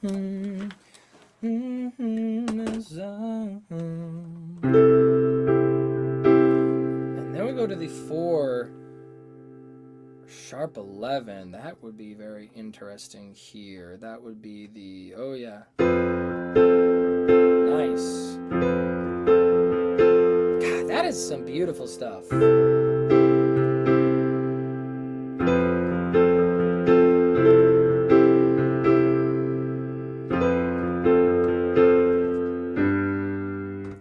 It does kind of for a second here feel and sound like we are, well, at least when playing it on piano, it starts to sound like we're like tonicizing C, but I think we all know that we are, we're G. G is still the tonal center, everybody. G is still the tonal center. So what happens next, though, is when we look at these chords and stuff. We have the 4 add 6 to the 4, the flat 7 add sharp 11, down to the regular flat 7, and then we go to a 6 of some kind. Why this sound like give me some time? I just need a little time. Well, because that is actually, by the way, exactly what happens there. That's you talk way too much, right? That's what he does. He does the sharp 4 there. I don't remember exactly what it is, but it is.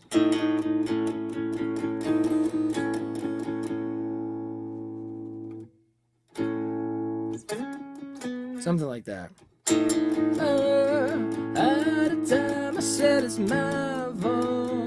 I don't know what happens in the bass there.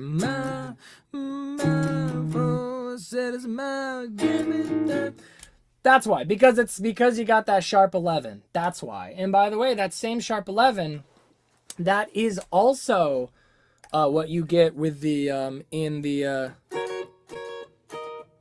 part where it's like no. That note right there, that note is a sharp 11. So we do know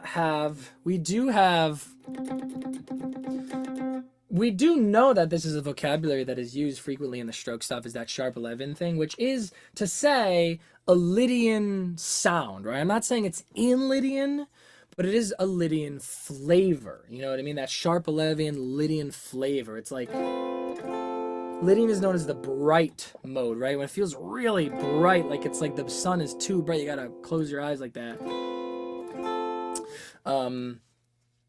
That's a Lydian flavor.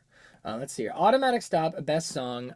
Absolutely love that song. I have two cool things to say about Automatic Stop. When I was younger and I downloaded a bunch of Stroke songs on LimeWire, somebody, it's all peer-to-peer sharing and seeding and pirating and stuff, and somebody, the particular seed that I got for a bunch of Stroke songs, they had Automatic Stop written down as Automatic Soap. For years, I thought the song was called Automatic Soap. And the other thing is, I just contributed with a really great band named Summersick, spelled how you think, Summersic, Summersick. They put on a full album cover of Room on Fire for the 20th anniversary. And I got to sing on a couple of those songs. I sang Automatic Stop, and I also sang Reptilia. And so definitely go check out those covers, right? I think I have Automatic Stop on my channel, and I'm going to put out Reptilia individually sometime soon. But go check out the whole video. It's great. There's a whole bunch of great talented musicians from across the country, if not across the world, contributing. It's really, really great. Hey, Scott Freeland, thank you very much. F Naturals in the chat. You guys are the absolute best. Thank you so much. It really does mean the world. It really, really appreciate it. Thank you very much. Yeah, check it out. Oh, I appreciate it. You listened to the cover as well. Thank you. Blood Money. Matthew, have you any thoughts on the symposium? I really like the symposium a lot. I think there's like 2 bands I've ever heard that I have two bands I know of that actually are able to scratch a Strokes itch for me, which is the Symposium and Last Dinosaurs. If you guys don't know Last Dinosaurs, woo, they're so good. I love Last Dinosaurs. They've kind of gone in like a neo disco indie pop thing last couple records, but their first couple records are like so wonderfully like alt rocky, Strokesy. They're really, really good. Yeah, Symposium is very, very good. Friend Jeff Bass was in it and is in Hungary. Well, there you go. Across the world, people across the world contributing to that stuff. Beep boo, beep boo. Oh, oh. Sharp 11. Moving forward. So we do have this.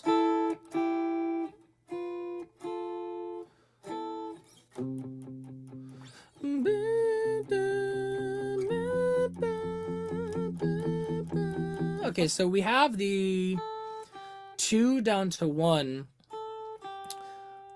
over our 6 chord, which is it is giving 6 chord, yeah. Oh my gosh, seeing the Symposium, I feel bad. I don't like the Vox of the Last Dinosaurs. Well, they do have multiple singers, so if you don't like one of them, maybe it's just you don't like one of their singers who sings on that particular song. So I don't know, give them a shot.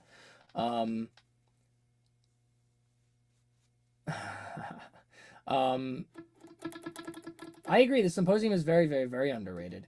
I love the Symposium. I would love to meet the Symposium someday. You know, as another artist who's trying to like make heavily Strokes inspired music. And if you guys haven't heard my original song, that was just meant to be a love letter to, well, the arrangement was a love letter. I wrote the song as a song that I was really proud of, and when I was arranging the song, I thought it would work really well to arrange it like it was a Stroke song. And so the arrangement aspect of it and the mixing and the mastering of it is like a love letter to Room on Fire. So check out my new song if you want Strokesy, itchy stuff. But anyway, as another guy who's very heavily inspired by the Strokes, trying to do that thing, I'd love to meet the Symposium. Maybe I'll open for the Symposium one day. Let's get that in the universe. I'll open for the Symposium or for Last Dinosaurs or maybe even the Strokes one day. That would be the thing. All right, go off, kings and queens and non-binary royalty. Keep talking about the good bands. Okay, so since we are having the 2-to-1 situation over the 6 chord there, I think it's gonna be a similar thing where you are gonna see the minor 6 add regular 11. You could call it a sus4 potentially. I don't know, a 6 sus4 resolved to a regular 6 there. I don't know. Let's play it. Let's see here. Original song is super cool. Thank you.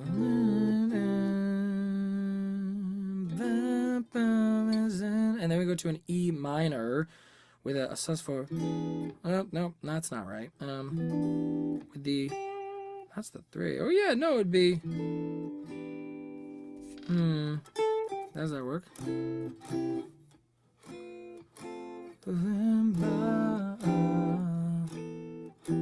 Yeah, it does kind of feel like that.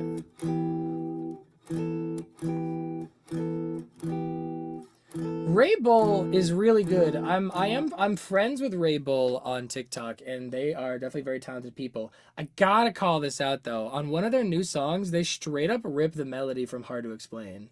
Like the song like literally starts. I've heard it a million times. It's all over TikTok, but it's just like don't know where to start, which is literally do re mi do ti. And that is literally, was an honest man. I think they're talented people, but they ripped that melody. It's kind of ridiculous. New friends knows. Still very talented people though. Still very talented people. And I do like that. I do like that song, and some of their other stuff too. Does that feel right though? Is that 6 chord? Let's on the piano more fully and see what we're doing here. So, and then we go to the E. We go to an E minor sus4s. Is that right? Yeah, that feels right.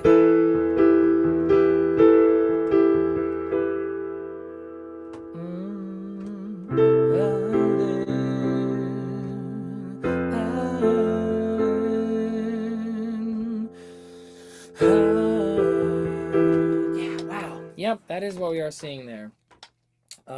You call it an add 11, you can call it a sus4 situation, and then we should be going to. Do we go to a 3 there? Because then we have the flat 7.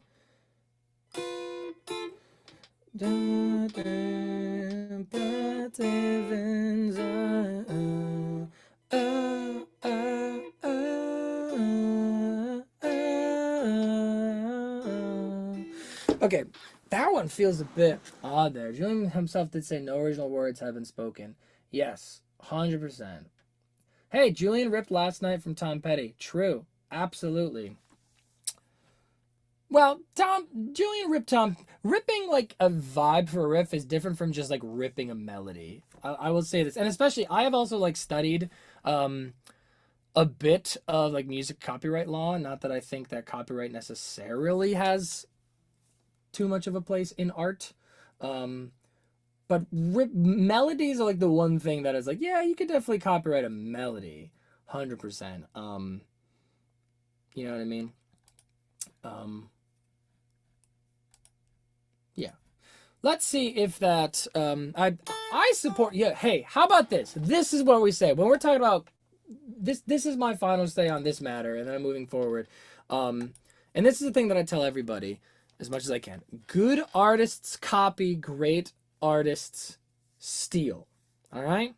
What does it mean to steal? And when you copy something, you had something belong to somebody else and you just do the same thing as them. That's copying. Stealing is when you see somebody that's something else. What happens literally when you're stealing? You're taking something that belongs to somebody else and you make it yours. This belongs to me now, right?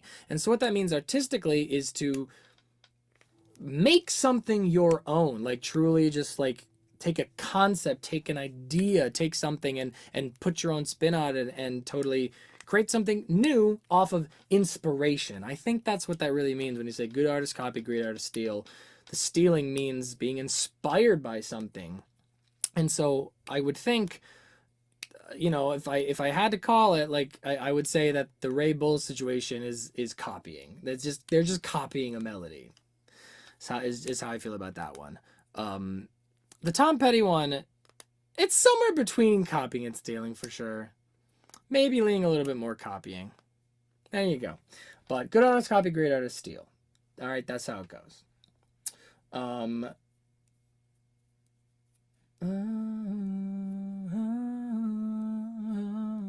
Yeah.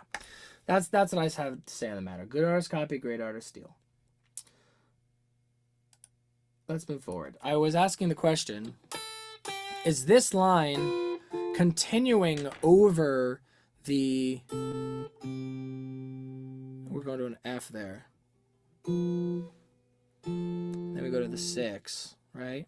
The question is, does that other line continue over that 3? Let's find out.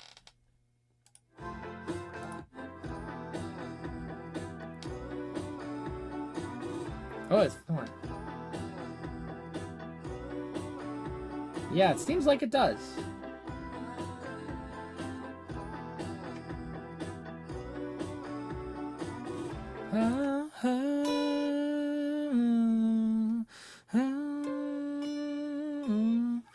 Huh, that's interesting. It does feel a bit odd.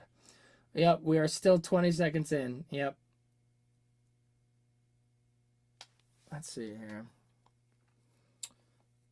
We're still only 20 seconds in. Yeah, we spend hours on this stuff, my guy. All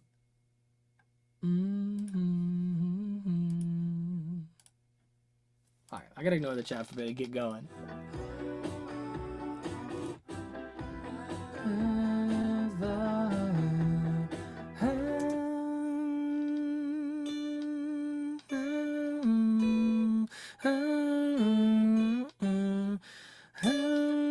Okay.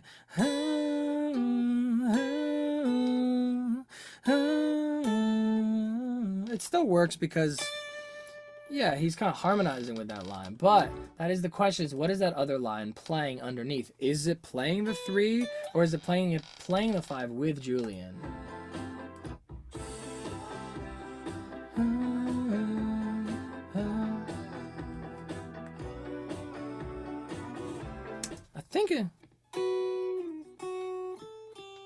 I think it's doing something slightly different there, actually. Tough to say.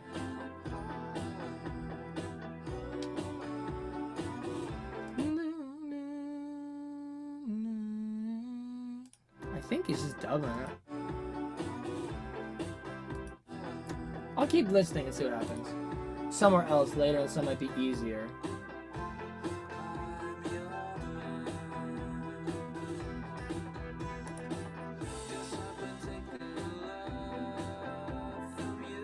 Oh shit.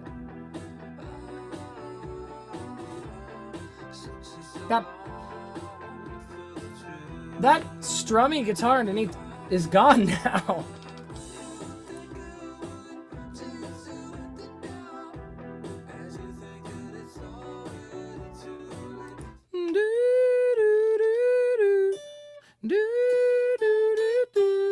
No, I think it's... So, yeah.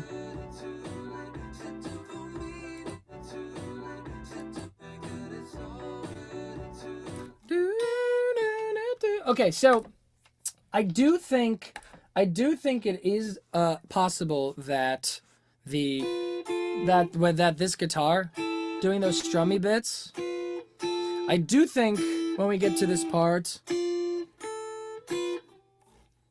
might change there with Julian or something like that. However, I don't think it changes the overall harmony, because when you move forward to the later part in the song, you are still seeing, you do have the other parts going. That does still happen in the rest of them. So I do think we are still, it's still valid to consider that ostinato situation as applicable to the harmony. All right. So now that we are seeing that, what we are seeing is we have, well, what do we have? We have a 3 in the bass, but we don't know. Oh, that's right. We need to be looking to see if we have the flat. We need to be looking to see if we have the flat 7. That's like the big thing that would be changing this. I guess we can just verify with our ears really quick, I suppose. We can verify with our ears. Let's just do that. So if we were to do it this way, we got the 4 add 6 to the 4, and then we have the flat 7, add sharp 11, down to the regular flat 7. And then we kind of go to, what do we do? This 6. Yeah, 6 sus 4. And then we go to the 3 in the bass, which would be coming down to our B here. And we got... So the question is... No, I do not think we still have the flat 7 there. I do not think we would still see the flat 7 there. Because then we'd have a diminished situation. That would be really interesting. I mean, does this not sound right to you guys?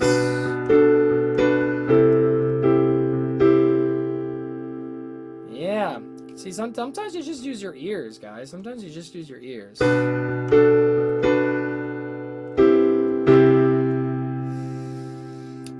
That's so rad. That is so rad, because then immediately after, we do just get a regular 3. A regular 3 chord with the... So in our 3 chord, we have 3, 5, 7, and then up top, we are saying the 3, 3, 2, 3. So we're seeing a 3 major 7, basically. It's 3 minor 7 situation, right? It's 3. We'll do 8, 7, 8, right? Just on top of that. That's what we have here. Is yep. So that's really seems like the full chord progression here. Got 4 add 6 to 4, going to our flat 7 add 11 down to flat 7, and then we go to our minor 6 kind of sus 4, then resolve that resolution situation, and then we get a regular 3 with this melody on top that kind of turns it from a regular 3 chord down to a 3 minor 7 right underneath it. And that leads us perfectly back to, right? Perfectly to the 5th of our 4 chord with that G. Here is the thing that is really, really, really fascinating about that, everybody.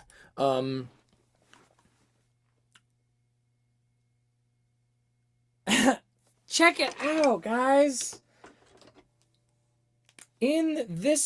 For this, we're seeing F natural.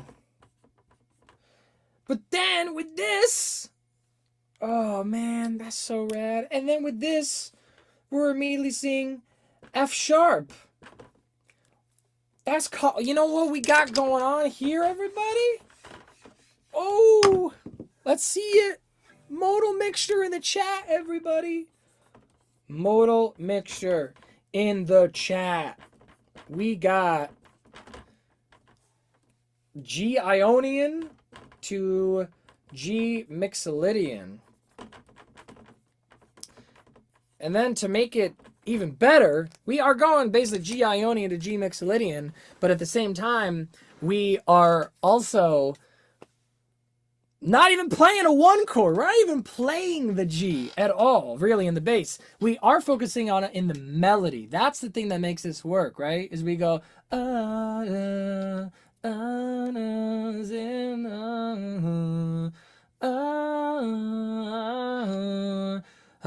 that's our G, our 1. So we keep resolving back to,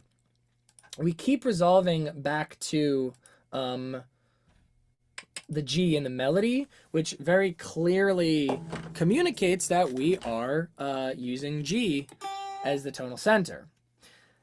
But everything else around it is just dancing around it to give it this like interesting like sense of ambiguity and like non-resolution, right? It's like there are things that are resolving and things that are not. You are never truly at rest. It just can keep going and going and going. What is really fascinating about this is that normally, like, you know, getting an F natural and F sharps back and forth from each other continuously in such a short period of time might be jarring in a certain way. I would say most of the time it would be jarring, but the reason that this one really works and doesn't feel jarring is because of the fact that those F naturals and F sharps and things are being handled by the harmonies and really not by the melody, right? When you look at this main instrumental melody, the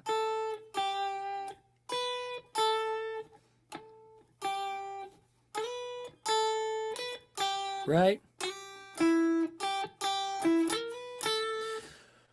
We're not touching those modal mixture bits.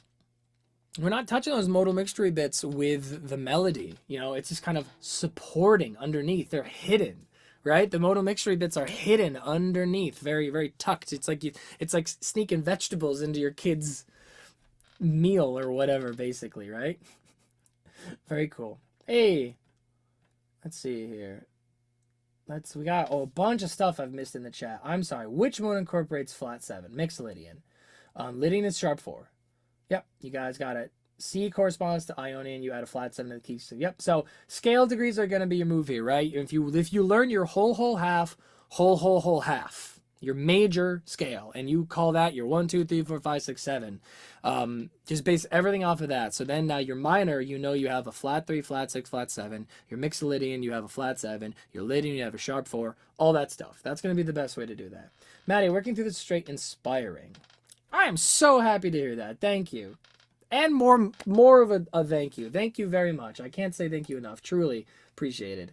It truly is just every time, you know, getting these little tips, like, it's just going to make it more and more likely that I'll be able to keep doing this, you know, because I still got to be working other jobs at part-time and stuff to try to make this stuff work. And not that I'm complaining. I love where I'm at now. I'd love to be able to do this kind of stuff full-time too. So everything that's just an indication that we're heading in that direction, it means so much. Thank you. Let's see here. A cool word. Check it out now, brother. All words in modal mixture on a Monday night. That's like merch. We gotta come up with like merch ideas here. Maddie Greg merch. Modal mixture on a Monday night.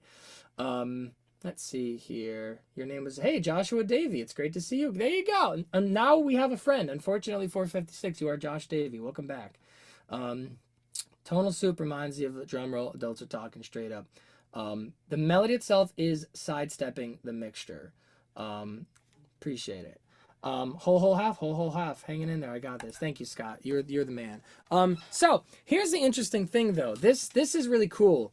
This is not soupy to me. I don't think this feels very soupy, right? They see that's the thing about like the adults are talking, and then also when we were doing Interpol last week, it was soupy because there was no function. There's really no chord progression, right? That was the thing. Like when we were looking at it, we were like, well, you know, adults are talking. It's not really F major to D minor as a chord progression. It's not 1 to 6. It just is kind of like this, like focusing on F Ionian shit and, you know, moment, and then focusing on D Aeolian. So that was kind of soupy, in a sense. But this is much more functional. It does have a chord progression going through it. You know what I mean? And so I wouldn't necessarily call this one soupy. It's definitely modal. It's got. Well, it's not, right? So modal is interesting because modal originally meant a approach to a type of composition, which was trying to avoid function, right? And so then we started calling all these different things modes, right? And then what happens in a lot of modern music is you're using the modes as if they are keys, and you make chord progressions and functional music using the modes. And so a lot of songs that use modes are not modal, right? Because there's function and tension and release. And so I would say this is tonal music using modal mixture. So I would not really necessarily call this one soupy myself. Yeah, you got it, Scott. 100%. The intro one is posted. Go back and listen. It's great. Thank you, new friends. Alright, so this is our chord progression. It feels very secure in here, right?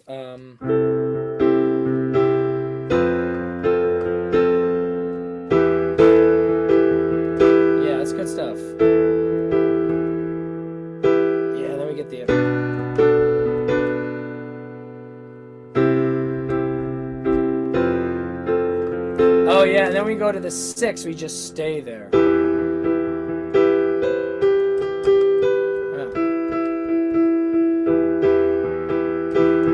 overthink it. Don't overthink it. All right.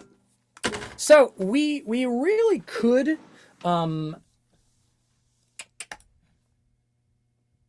How long have we been streaming for already? This is a very conversational stream, and I appreciate it. I hope you guys.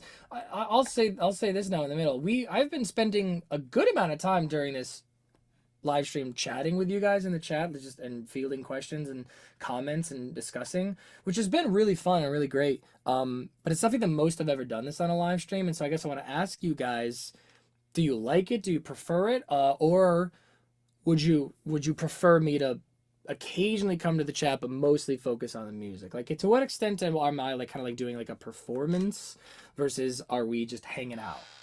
You guys let me know. Do you think it's easy to figure out chords by ear on a keyboard versus a guitar? That is an interesting question. Is it easier to figure out chords by ear on a guitar versus a keyboard versus a guitar? Well, it's interesting. Neither. I mean,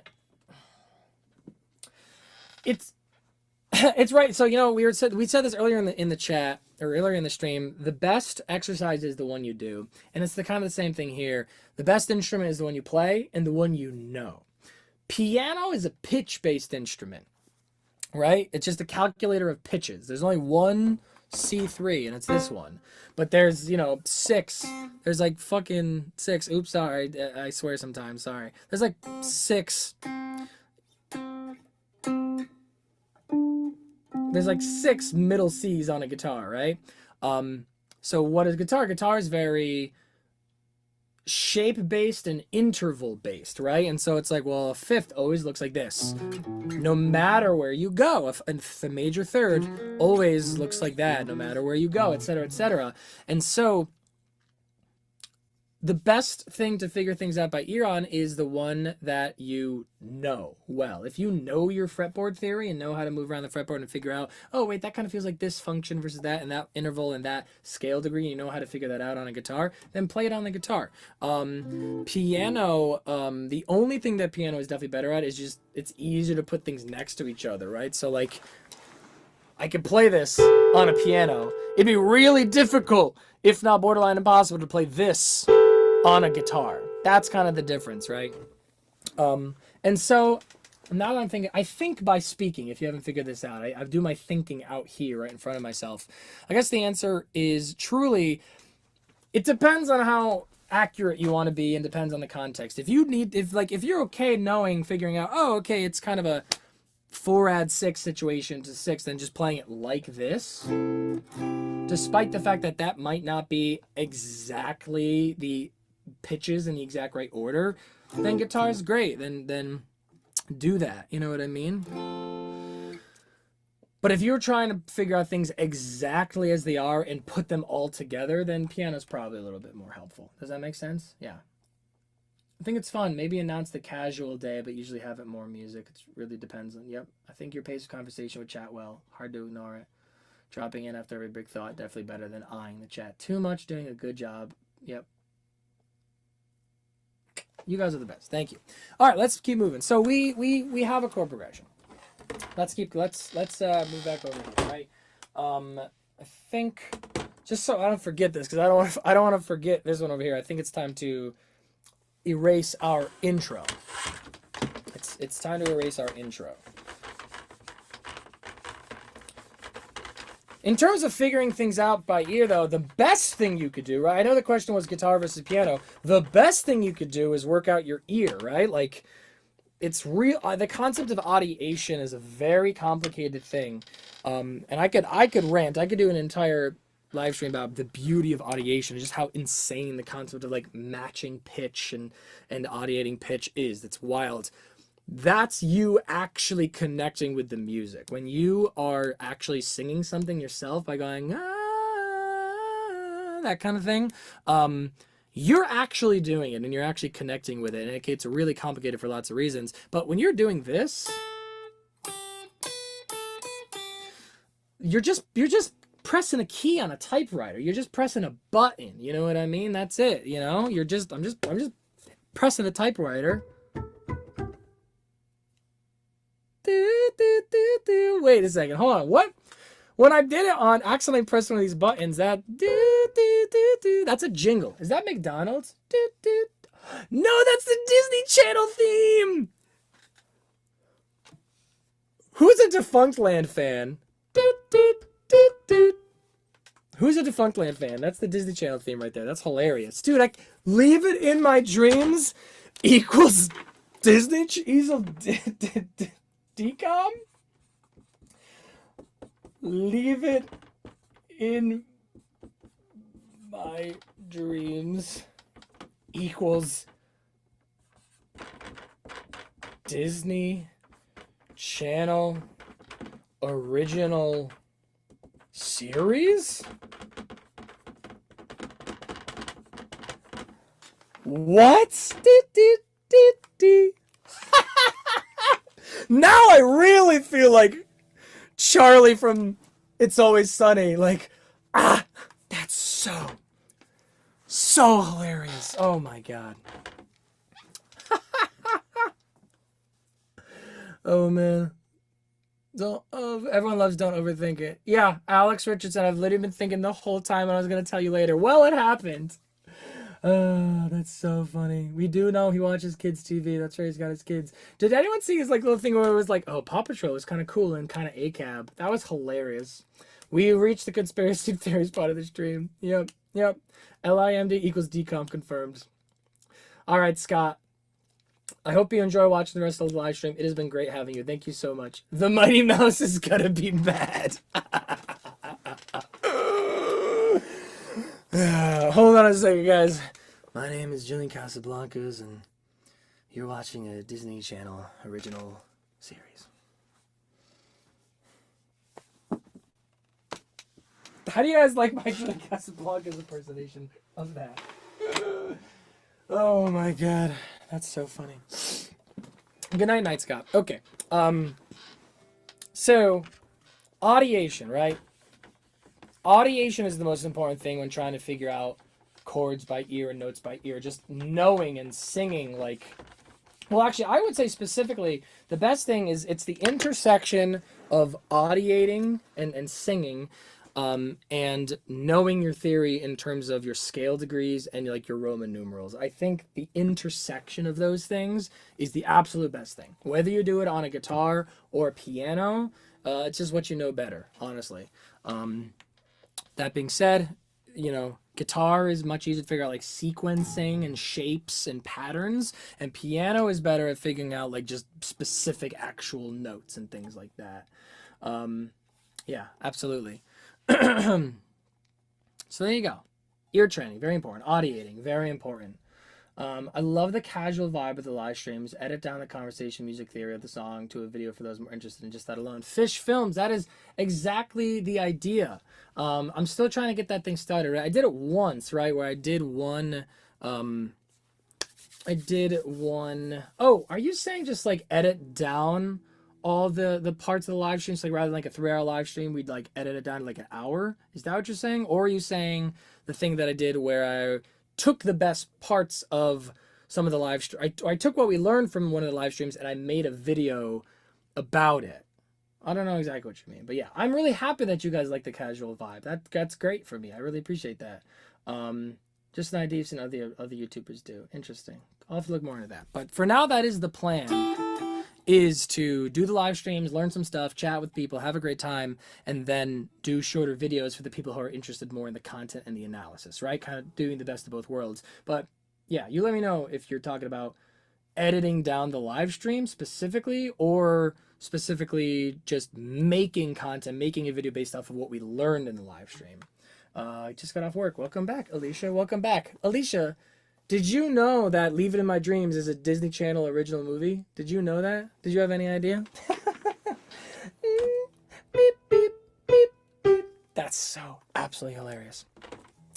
So now I think the important thing now is to take a look at what the vocal melody is doing, right? I think that's the big thing here, because it's such a wavering vocal melody. There's so many other little guitar parts that are plinking around that a lot of them repeat. And we did get that big one. We did find out that big one. The we got that one. That one was pretty big. And so the other one, the other thing that we'd be trying to figure out is the we could take the time to figure out exactly what all the other guitars are playing, but they're all just playing chord tones and stuff. You know what I mean?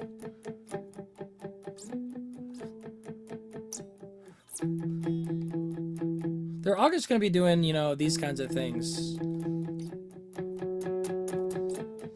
Whether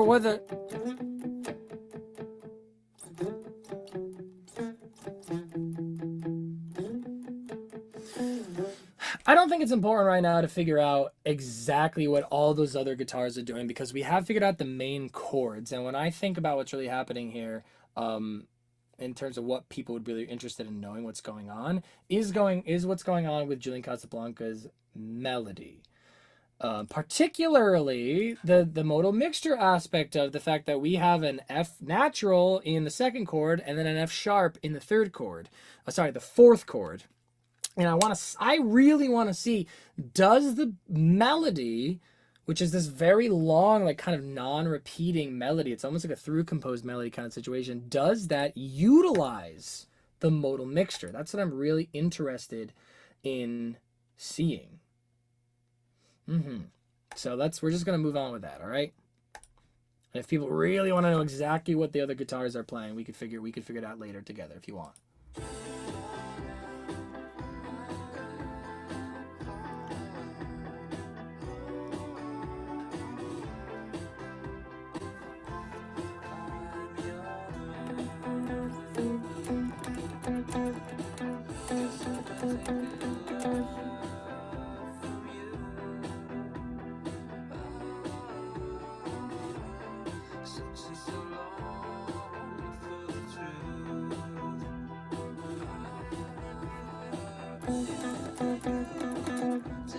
So good.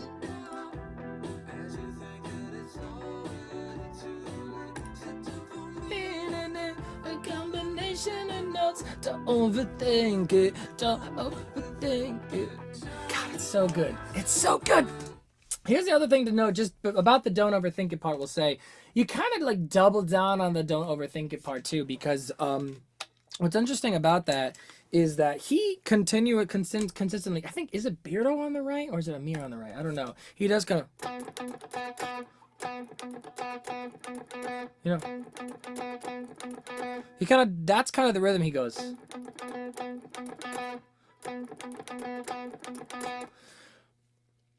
And I was wondering, like, that is the note and the general vibe of the Julian part when he sings, don't overthink it. But it's not the same. And we discussed this earlier about how they do play that consistently throughout the repetition of this verse before we get to that vocal line. And I think that they probably, when they were arranging this, that one of the guitarists, presumably Beardo, because again, I think that's him on the right, he just played that because it worked, and then Julian discerned that's a good thing. I'm going to add that to my vocal melody. I'm going to figure out the right part to turn that into my vocal melody. And I was wondering, when Julian goes to sing that don't overthink it part, does, just in case anyone is dropping in and wants to see the crazy shit we're getting up to, let me put this in here. Does that guitar rhythm change to match up with don't overthink it? Don't overthink it, right, kind of thing. Don't overthink it. Don't overthink it. It does not. It does not. It is uncompromising in its rhythm. It still does the... It still does that. So you kind of are like doubling up on this note with all these different rhythms that kind of... together on that note together at the same time, which kind of adds this like extra weight to that don't overthink it part, right? Don't overthink it, right? It's almost like makes the line last longer and feel more full because the rhythms are similar but different, that they're just like, I don't know, man, it's like milk chocolate and dark chocolate together. It's just like well, we could have just one bit of chocolate because it's a chocolate, whatever. Yeah, but what if we had dark chocolate and milk chocolate? Or it's kind of like two gain stages, right? It's like, yeah, this one distortion pedal, this one overdrive pedal sounds good. And the other distortion pedal also sounds good. But when we put them together, ooh, it's stacking them, right? It's like we're stacking the gain stages on this little line here. Because I bet if he just went, don't overthink it, that would be great. People would love that. But they like it better because he goes, don't overthink it. I think it's the combination that makes it really, really good. And I'll tell you what, that reminds me very distinctly of one of my favorite moments in musical history of all time, which we're going to talk about now. So just because this thing, the what happened to my guitar? Don't overthink it. The doubling up on that together, like the stacking of the gain staging, the utilizing the milk and the dark chocolate of that all, that reminds me of one particular moment in Dreams by Fleetwood Mac, which is just one of my absolute favorite moments in all of music history. I mean, this is one of the best songs in history. And there's this one moment in the second verse of this song where the bass kind of drops out from this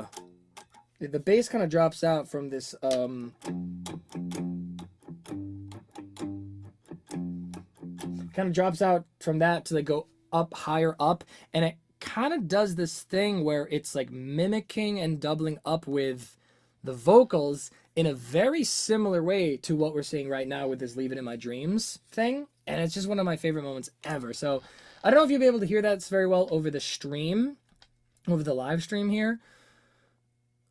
But man, go listen to the song and listen to this moment in the second verse where the bass and the vocals kind of come together. Oh, it's absolutely magic. It's like they're harmonizing, right? Woo, it's so good. They're singing it together. Let's listen to that.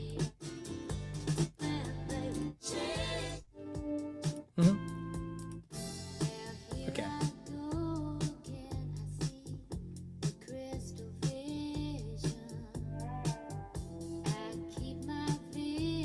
So yeah. Okay, here it comes, right? Here it goes.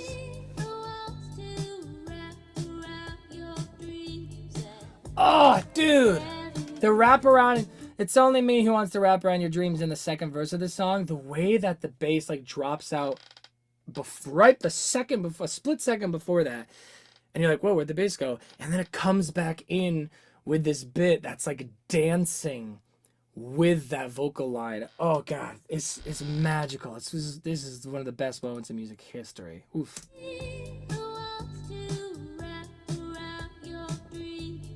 Woo! It's so good. And that is what we're seeing here with the don't overthink it, don't overthink it kind of situation, right? It's very, very similar to what we're seeing there. Oof, that's such a good song. Okay. That's my quick and dirty analysis of why everyone loves the don't overthink it part so much. That's my thought on that. Let me know what you guys think. Okay. And we've gotten that out of the way in the live stream, right? We've gotten that out of the way so people can leave. If they've been waiting for the don't overthink it part, there we go. We did it. All right. Let's see here. Have you ever considered getting that stem splitting software? Have you ever considered getting that stem splitting software to make analyzing easier? No. Frankly, I did not even think about that as a possibility for these live streams. I did not even think about it as a possibility, honestly, at this point. However, I do not see myself doing that because, I mean, geez, how do I say this? I do not mean to be elitist about this at all, but I think getting like into the record and listening to things, listening how they're all working out with each other and picking them out, it's you know, it's a skill that you develop. And I think just getting those stem splitting softwares and, well, let me say this. I do use the stem splitting softwares. I use them to make references and to learn things about mixing and mastering. That aspect of the things. I will frequently split stems using those softwares and things when I'm working on that, because I want to see, what does that guitar actually sound like? Wow, that guitar is so much brighter and nasally, more nasally than I thought. And in the context of the mix, it sounds totally different, right? So, or even the thing of like, wow, that's how much reverb they had on that? That's so much more than I thought they did, right? Or even like, oh, wow, that, you know, you guys understand what I'm saying? Like, that's what I use those things for. But in terms of analyzing the music like this, it's the craft. The craft is breaking things down like this from their component parts by listening to the record. And if you don't want to do that because it's difficult and it's hard and you have to build up years of skill to be able to do that, power to you. You know, music is for everybody, and anybody's relationship with music should be what they want it to be. And like we said, the best workout is the one you do. And for me, I love this workout. I love like getting deep in these songs and listening to them and figuring it out like that. This is my workout. You know what I mean? This is the workout that I want to do. I compare it to, I would compare it to like beyond the workout. You can also say like, you know, coffee and espresso and stuff like that, right? It's just like, listen, man, I love making my coffee and making my espresso like all manually. I love grinding my own beans, tamping my own espresso, and pulling it and manually making sure it's got the right amount of water and all this stuff and yada yada yada, because that's what I like to do about it. But if you just like pressing your button and getting your cup of coffee, power to you. Do it. That's great. But for me, I don't want to do that, and I also don't want to do that on these live streams, because I also just want to demonstrate on these live streams what the process is like. I want to show people like this, you know, this is it. It can be done, and B, it does take a while, right? Like I was sitting here analyzing and learning these things, going back and forth, hearing it over and over and over, and learning all these things for hours, right? I want to inspire people by demonstrating that even at a higher level, that some people might consider to me to be at a certain level, a certain echelon, to say that even me, I'm sitting here going, let me go back.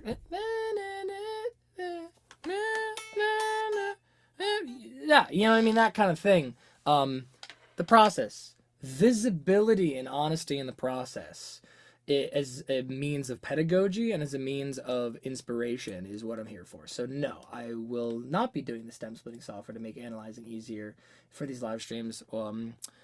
That being said, here's an example of when I would use the stem splitting software. Hey dude, can you play this gig this week? Yeah, can you learn these songs? Great, thanks. You know what I mean? Oh, wait, yeah. Oh, I'll play the gig. Do you have materials for me? Do you have like tabs or sheets or stuff? Nah, can you figure it out by ear? How long did you say I have? A week? Okay, now let me go use that stem splitting software and just learn the parts so I can play the gig, right? That's when I'll use those things. And I will use them, like I said, when I'm trying to make references and figure out references and study mixing and mastering stuff. Yes. Stem split can change the world, but you gotta know your limit to it. That's right, business dog. A stem split is not a toy.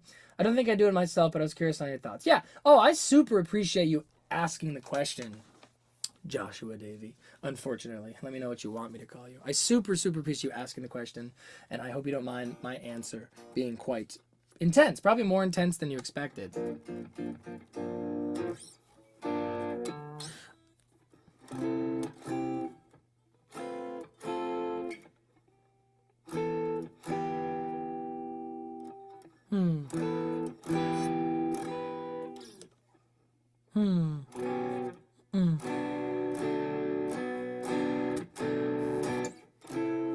There we go. Moving on. Getting over. Great song. That was quite a digression, but I thought it really important to speak on that. Don't overthink it. Okay. So now, like we said, we are really curious. What is going on with that vocal melody that Julian Casablancas is singing? Is he utilizing the modal mixture? That's what I really want to know. So what I'm going to do is we had a similar way of looking at this. We had a similar way of looking at this when we were doing the adults are talking, the falsetto bit. I don't want anything. I know it's not your fault. And I want to look at it this way too, where we split it up. We're going to split this up into our quadrants where we're playing our different chords. And we're going to see what happens with the melody as it moves forward. And try to see what's going on here. So let's see here. We have our 4, add 6, down to our 4. This is probably, you know what we're probably going to do here? That's going to be cumbersome to look at and to deal with. So we're just going to say it the way it is. People can assume and see the extensions as they want to. So 4 add 6, flat 7, add sharp 11, and then we go to our 6 sus 4 down to 3. I will write that one out. And then we have our 3 minor 7. Very nice. And we will definitely be talking about the melody in a second, but man, what a great chord progression that is. Has anyone else know a song with this chord progression? I think this is such an incredible chord progression. Does anyone know with anything like this? 4 add 6, flat 7 add sharp 11, 6 sus 4, 3 minor 7. I don't know. I don't know if that one exists in anything else other than this. I'd be interested to know.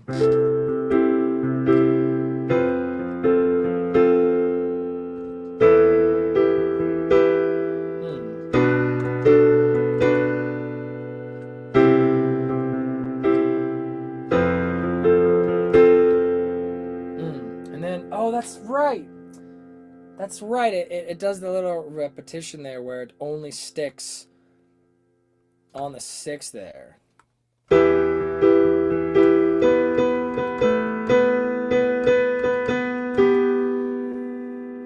I gonna write that out? How am I gonna write that out? Just know, everybody, that I guess I could do it like that. I guess I can write down the 3 minor 7.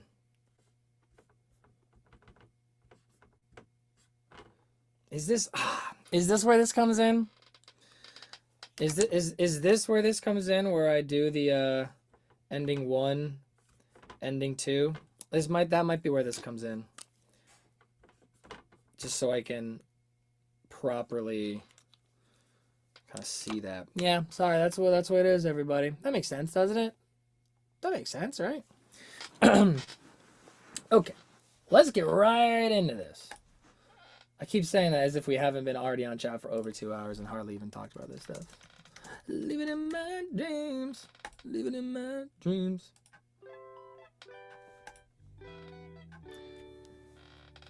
Because he comes in right in.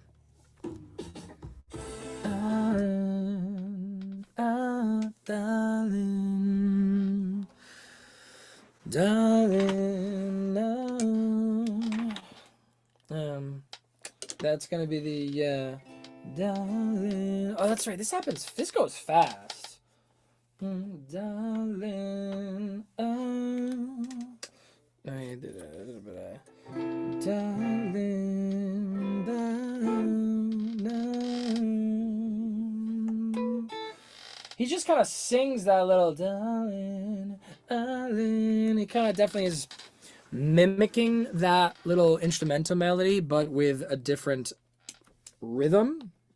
So that's nice.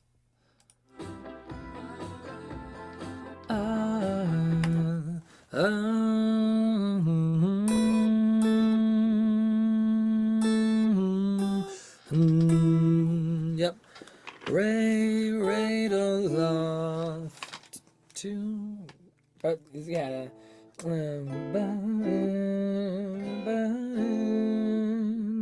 And does the oh nope, not the 3. It goes to the 2.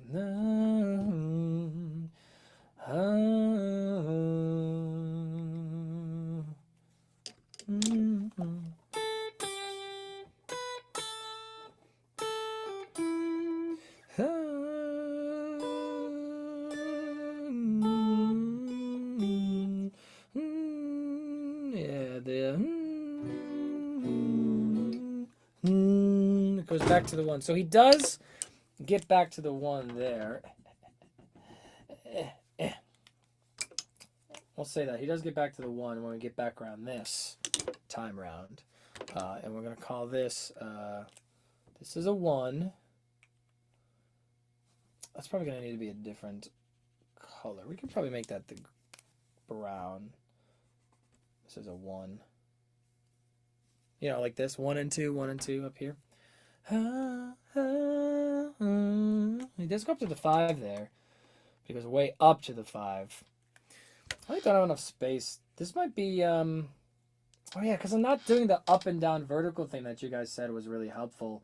So this might be, you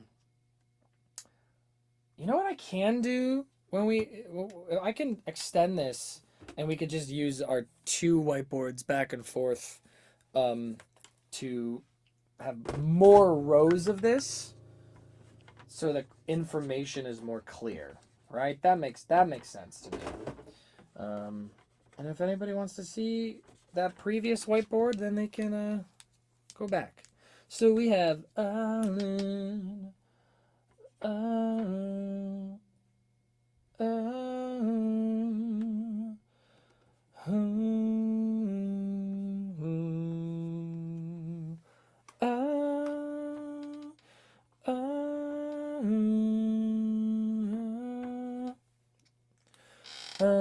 going down to the 1 there.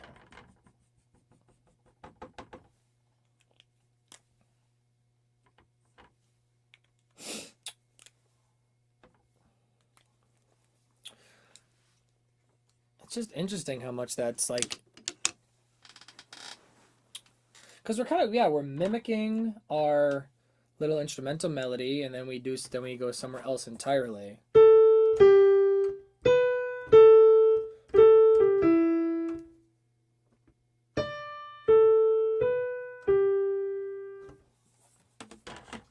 It's nice. It's definitely a nice melody. It's the decom.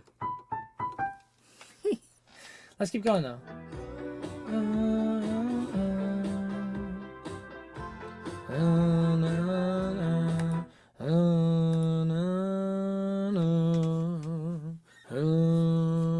Is that 6? That feels low.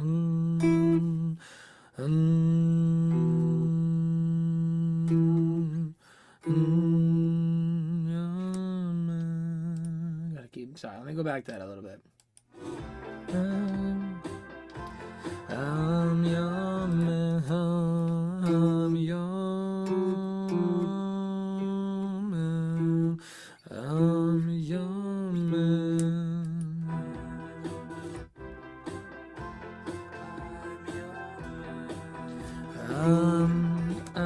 Oh wait, hold on. There's something slightly different there.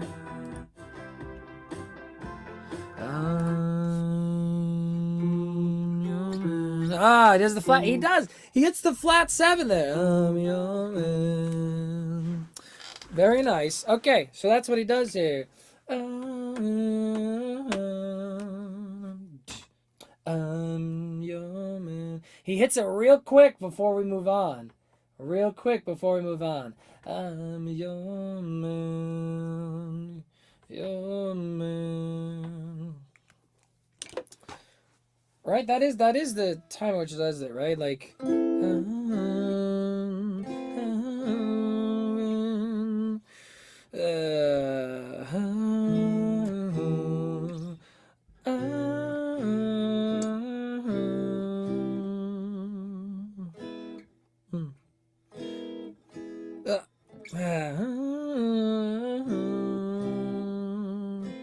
I'm your man. Okay, no, he sneaks it in there a little bit earlier and gets the flat 7 and the 1 in there before we get to the 6 chord. I'm your man. Ba, ba, ba, ba. I'm your man.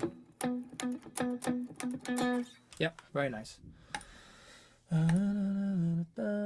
It's incredible how much of Julian's melodies. Yeah. How many of Julian's melodies are just 3, 2, 1? Yeah. Hard to explain the chorus. Yeah, right. Well, hard to explain's verse is really surprisingly complex, but hard to explain's chorus is literally just mi sol mi fa mi sol mi fa mi do mi do re do, right. Yeah, exactly. I'm with you, man. Yeah. It's incredible how much of Julian's melodies are just scale degrees 3, 2, and 1. Absolutely. This is what I'm saying. Mi, re, do is huge. Mi, re, do is huge, right? Are there any Pat Finnerty fans out there? Because, man, 3 Blind Mice rips, all right? We love 3 Blind Mice, man.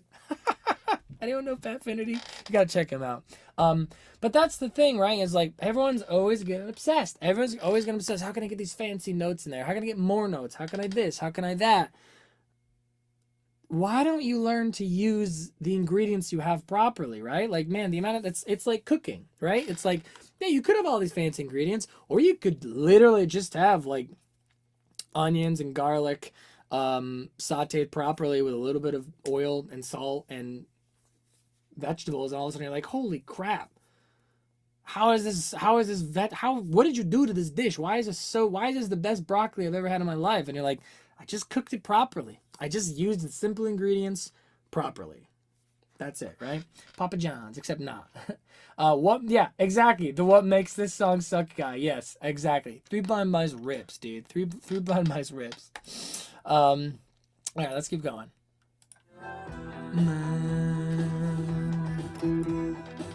Yes, I've been taking a lot. Yeah, I've been taking a lot.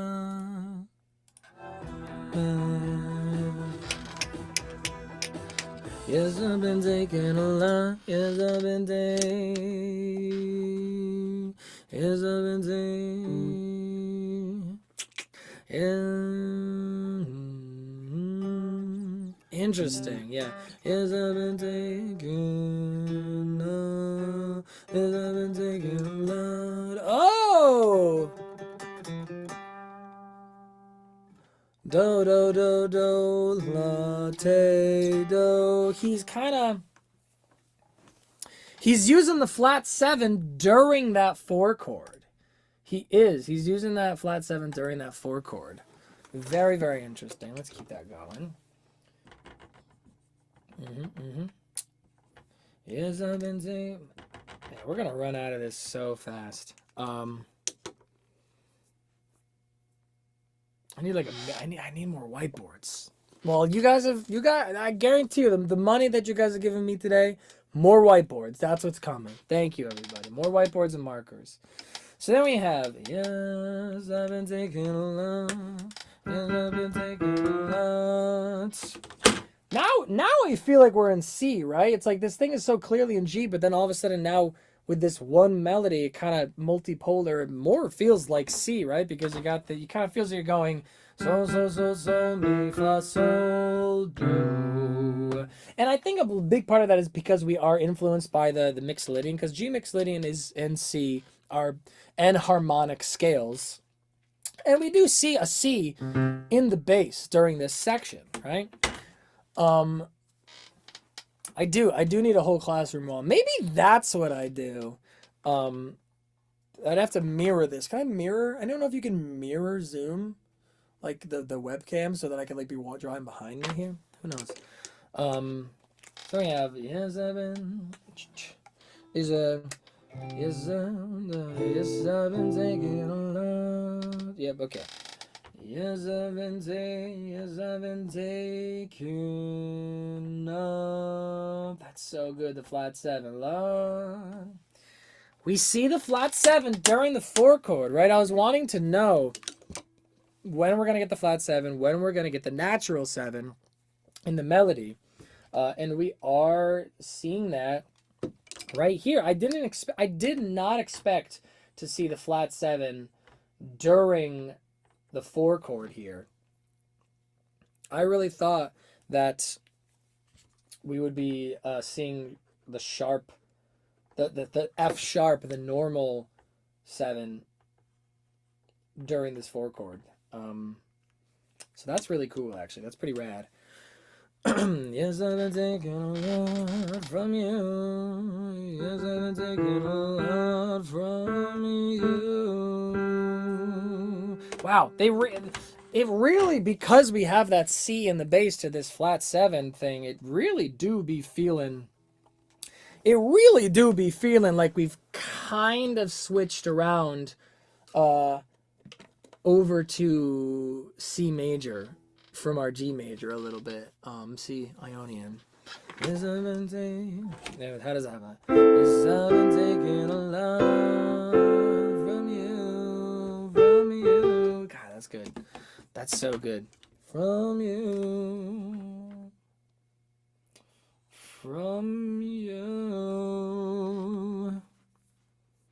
So, because you see the 2 in that, through the 1, seeing the 1 from you. Yes, I've been taking a lot from you.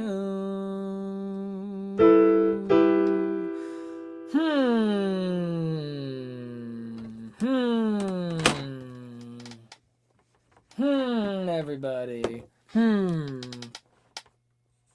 So, something really cool that you see right here is you do kind of see, at least in this particular part of the verse, that instrumental melody,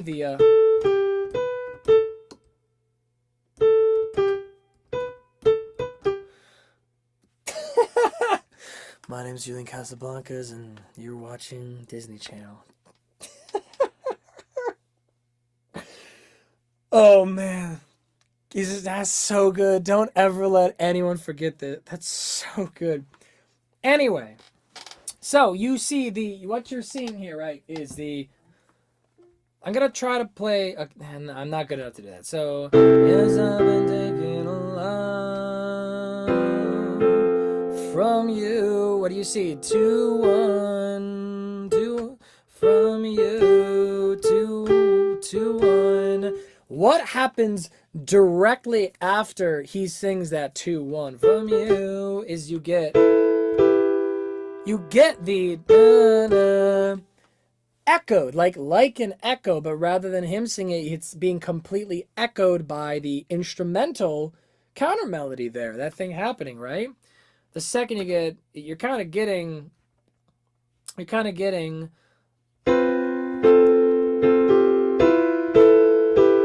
I'm doing it properly, but you do basically get, let me do it this way.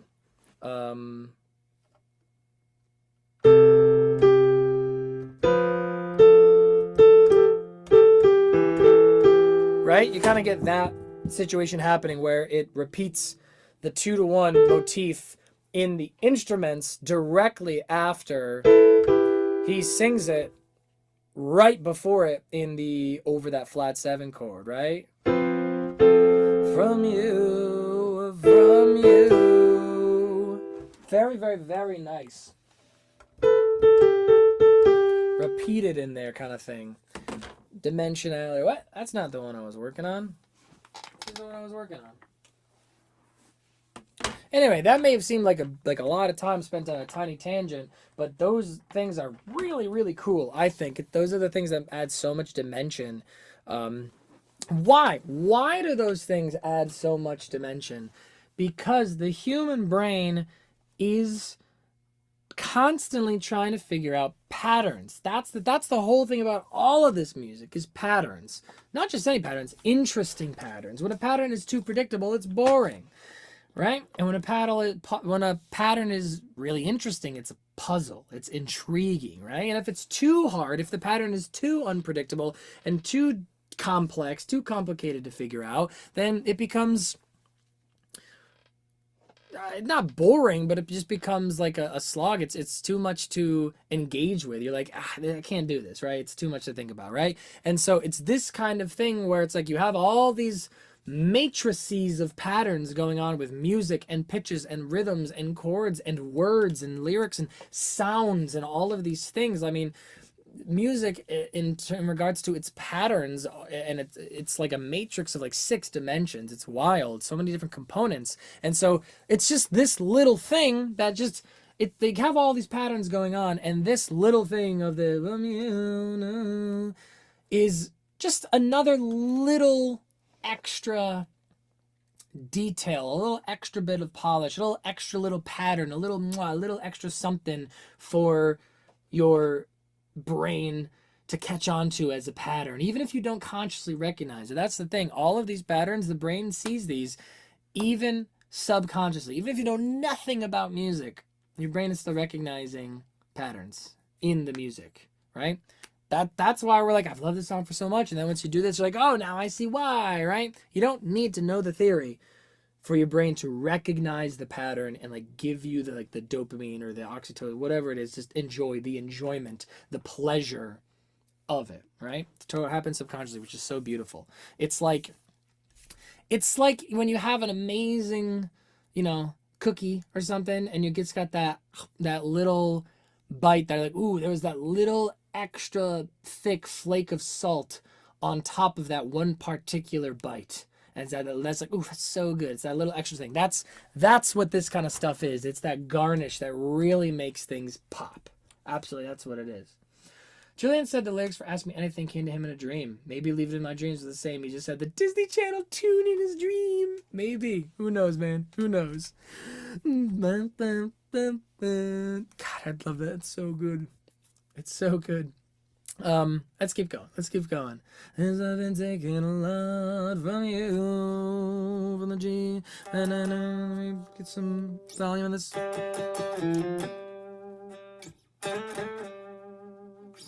Yep, let's keep going. From you,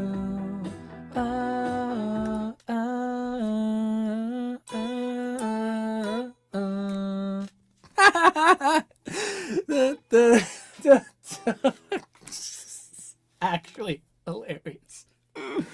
Oh man, okay, sorry. What chord is that over?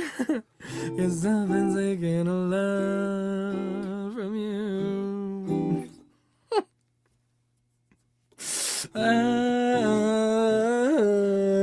Oh man, it's so good. From you.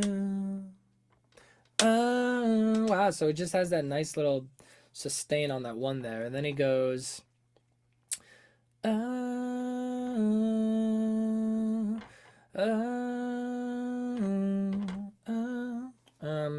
the yep, okay, so it does go right in there.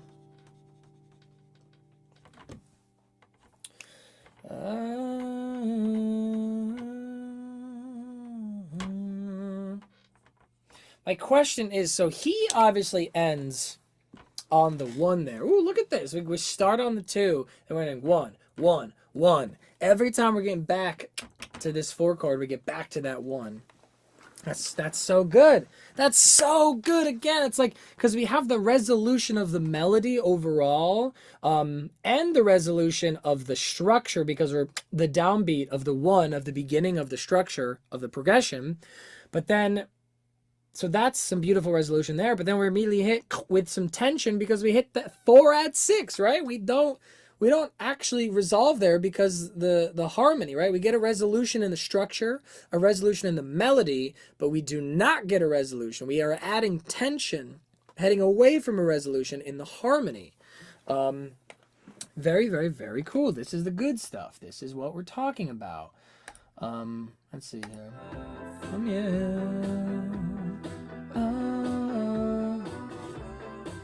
And here's another one. Here's another one of those little things. Here's another one of those little things.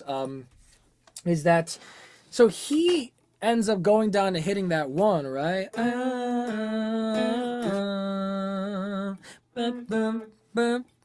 name's Julian Casablancas, and you're watching Disney Channel. God, I'm never gonna get over that, ever.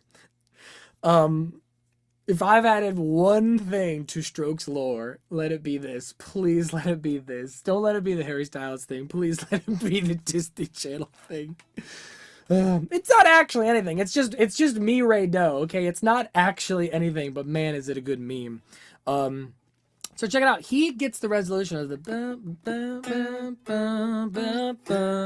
and lands right there squarely on the 1. But yet at the same time, we're getting what is happening in the top of this 4 chord for the 1 3 5 of the 4 chord is gonna be 4 6 1 of the key. And so when you have your add 6 down to the 5 of the chord, what you're getting is the 2 down to 1. He would it's the 2 down to the 1 of the key. So when he resolves down to the 1, and the chords keep, or the instruments keep playing that 2, and so when that's another thing that adds, though he resolves to the 1, there is still that tension because you're being hit with this major second clash, right? Because if you have one thing going and then the instruments going, or sorry, boo, boo. When it lands, you get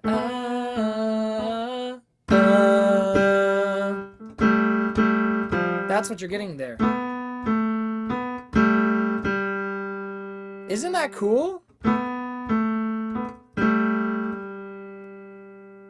Right? So, resolution, but tension. Very cool.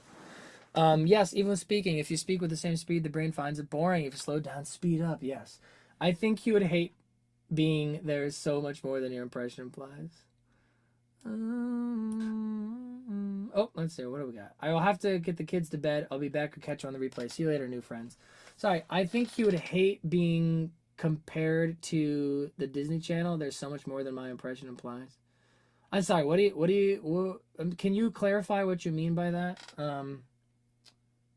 Julian Casablancas would hate. I'm assuming you're saying that you think Julian Casablancas would hate being compared to the Disney Channel. I don't know. The guy's a dirty memer, obviously. Oh no. Okay, no. We agree. He would love hearing this Disney Channel meme. But you're saying he would hate it even more in a hypothetical world where he's on the Disney Channel. He'd probably be like, have you guys seen that meme of him where he's like in an interview, he's like, obviously I'm pro-capitalism, have you guys seen that?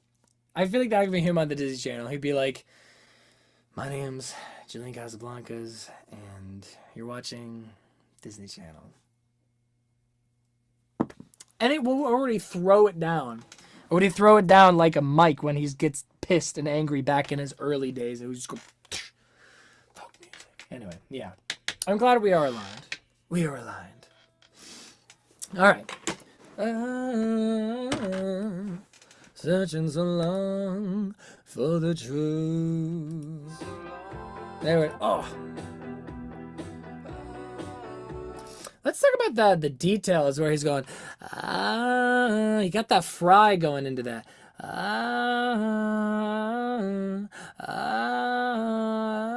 That fry, that's that little detail that is so good. Like the details in the vocal performance, the details in the harmonies, the details in the arrangements, the details in everything, the details. So good. And then he goes, searching so long. It's like the way he long, like he revs up on the word long. It's those little expressionisms that make him such a good singer, that make anybody a good singer. From you,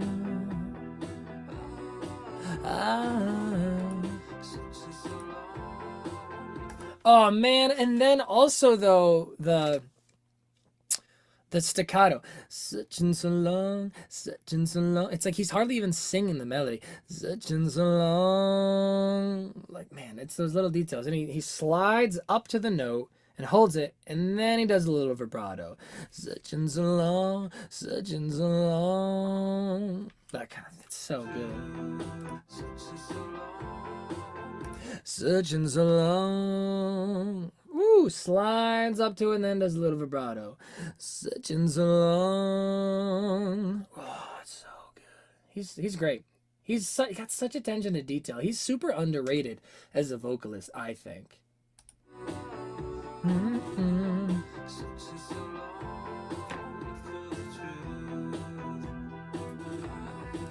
Such and so long. I'm assuming that's going to be the same thing. Such and so long. Such and so long. Yeah, it's the same thing. Oh, wait a second. Such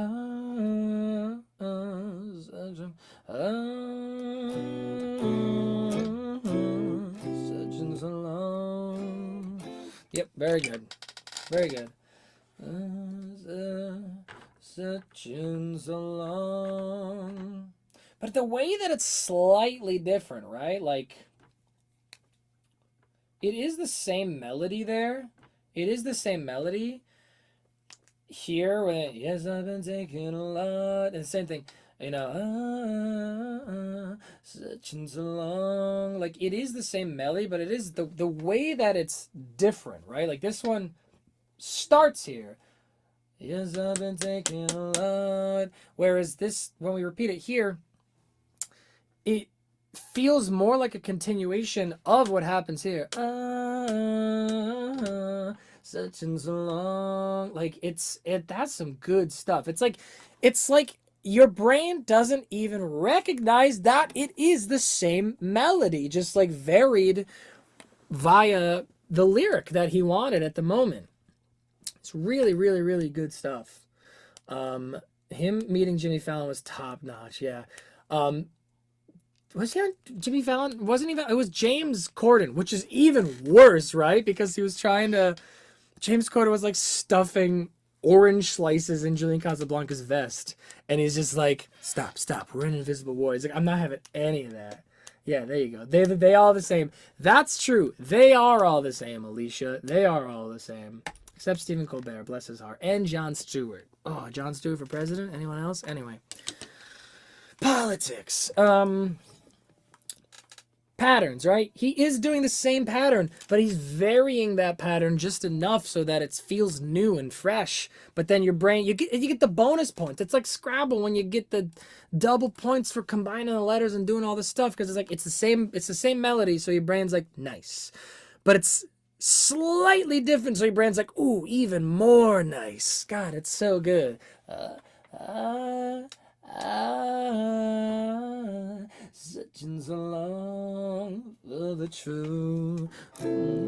Such and so long for the truth. Such and so long for the truth. What is that?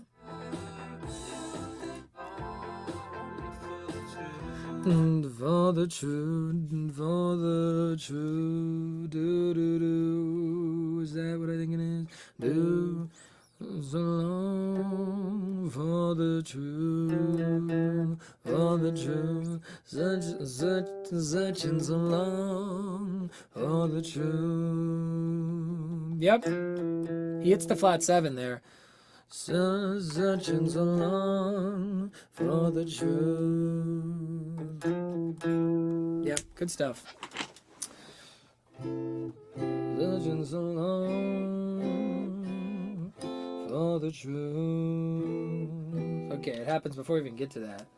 For the such and so long for the truth. Very nice. Something else we are seeing a lot of in this melody here is the like foreshadowing of notes. I've got to go, but have fun analyzing. Thanks for hanging out. Unfortunately, 456. It has been great. Don't overthink it. So, you see a lot of foreshadowing.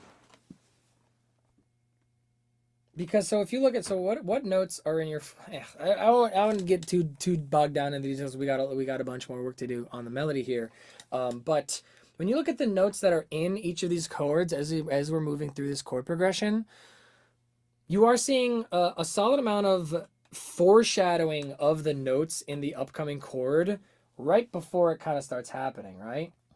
Like we do not have a 1 in the flat 7, but we do have a 1 in the 6, and so we foreshadow that, like in the beat 4 or the and of 4 going right before we get that. And that's the same thing, boop, that we're seeing here as well, as we have same thing. So we have the flat 7 in this note, in this chord, but there is no flat 7 in this chord, and there is not a 6 chord here.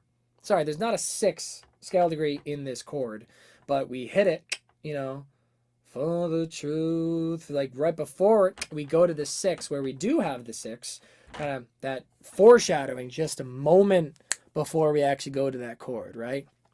Foreshadowing, just even within a beat or a half a beat before we get to that next chord, that foreshadowing is great. And we're seeing that as another little motif that's happening here. Searching so long for the truth. Right?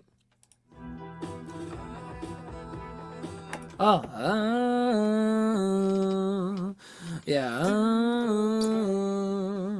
So long for the truth.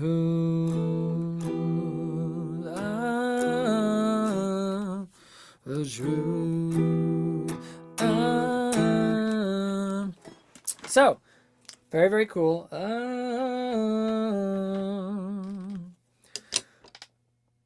We kind of have this variation on this melody, this theme, this little motif of the. It's a Disney Channel motif. It's the Disney Channel.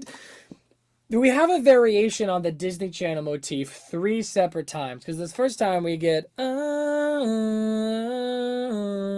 we get so re mi do, and then here we get mi re mi do, but this time we end early, right? So check it out. We do it the first 2 times where we have a higher note, we go down to the 2, up to the 3, and then come down to land on the 1. The following downbeat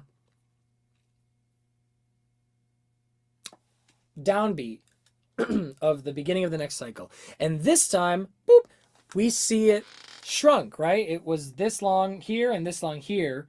But this time we just kind of, what if we just shrunk it down, and we just have it just here discreetly in this one measure. Right? Because and are functionally the same. This is functionally just a smaller, expedited version, not expedited, but more concisely concentrated version of this motif. And why does he do it that way? Because he wants to resolve here, right? This is what I'm talking about. He resolves here and here and here on the downbeat of the beginning of the progression, and these multiple times. And then here, after you're like, well, are we going to do it again? Are we going to go again? He's like, nah, you've heard that enough times. Now it's time for us to switch that up and flip that around. We resolve, rather than resolving on the downbeat of the first measure of the progression, now we resolve melodically on the fourth beat of the last measure of the progression, right? So we're resolving in a different place. So your brain's already like, ooh, we resolved somewhere differently this time. And we do that specifically so we can shoot up to add this new tension in this new area, in this new section. We go, right? That's so good. How many measures is left in this? Let's see here. Yeah. I'm just wondering if I should. Anything that is already too late. Searching for meaning, a combination of notes. Don't overthink it. Don't overthink it. So good. Yeah, I guess we're gonna erase this and keep going.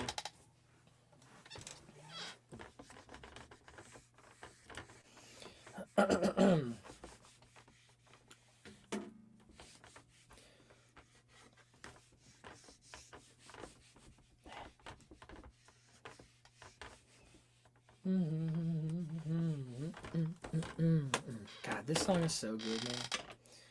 I gotta tune my guitar too. Let me do that.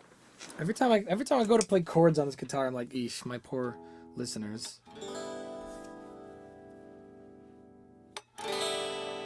Just, you're sharp.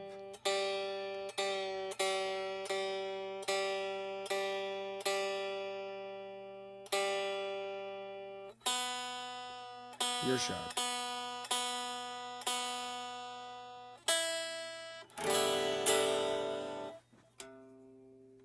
There we go, right? There it is.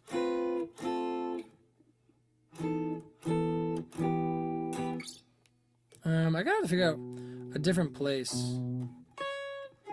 I gotta figure out a different place to play that.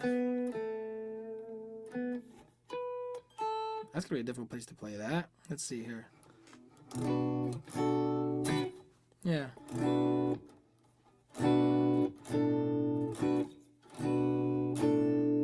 There you go. That's probably where you'd want to play that. The question is, how'd you play that G there?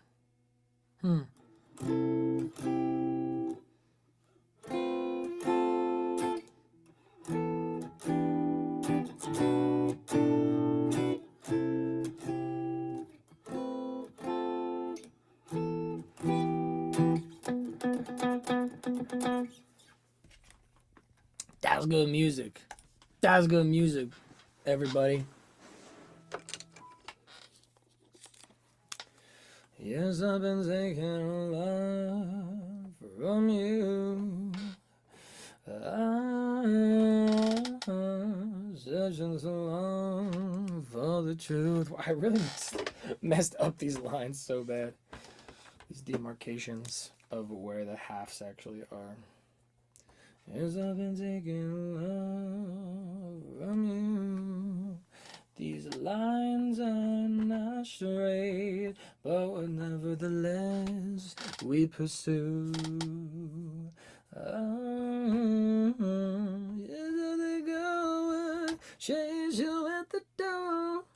As you think that it's already too late, searching for meaning, a combination of notes. Don't overthink it, don't overthink it. It's idle wake so early. You get up in the morning, it just hurts. And I think of all those little things that you and I can do. All right. So this was that whole first part, right? This was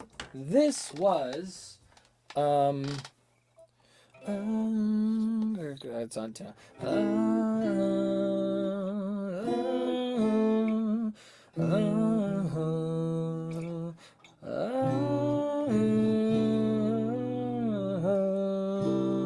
And there's that, and there's that rub again, that very, very, very nice rub, of the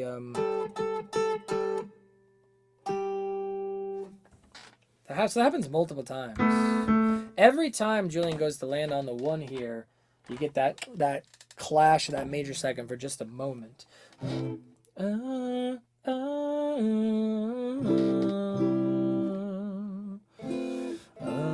your man.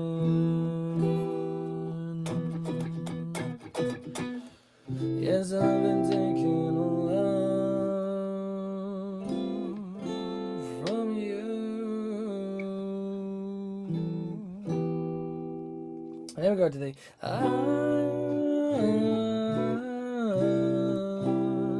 searching so long for the truth.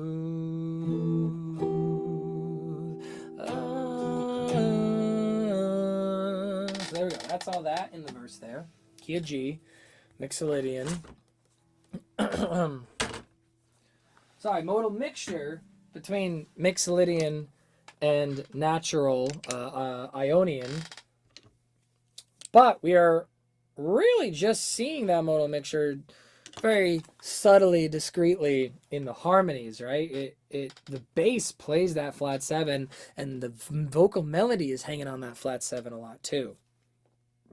Very cool, very well done. Just tucking in that little extra thing. Ooh, what was that extra thing? It's chocolate in your chili. Did you guys know that? In chili, like, you know, meat and bean chili, a very common little thing that really makes it pop, that makes it real good. Chocolate, like cocoa powder, like dark chocolate. That's that little F sharp right here in this 3/7 chord right there. That little modal mixture from your Mixolydian to your Ionian, your G sharp, your G major. There it is, right there. That's that chocolate. That's that cocoa powder in that chili. Okay, enough. And then we go to not to sidetrack, but like, does this have any typical album opener sounds? If there is any, in my opinion, it seems random. I don't know. Huh? I don't know what you mean by typical album opener sounds. If you ask me, like, a typical album opener is like usually a mid to up tempo song that's just like strong, just good. And so I guess this definitely works as an opener in that regard. I did say this in the very beginning of the live stream, that this one's interesting because it's not necessarily indicative of the music that follows on Virtue, which is an S tier album, but it's like you might listen to Leave It Up to James, like, I love this, I need more of this, let me listen to this album, and then you'll get whiplash because this album is a ride. You know what I mean? That's the world champ difference. Exactly. That is the world champ difference. 100%. Okay. So, well, we're definitely going to be ending here when we're done with the verse. Definitely going to be ending here when we're done with this verse. This is the part where we go, "You're gonna go chase you at the door." What? Wow, I'm excited to see what this is melodically. So long for the truth. You up the girl. You up the girl.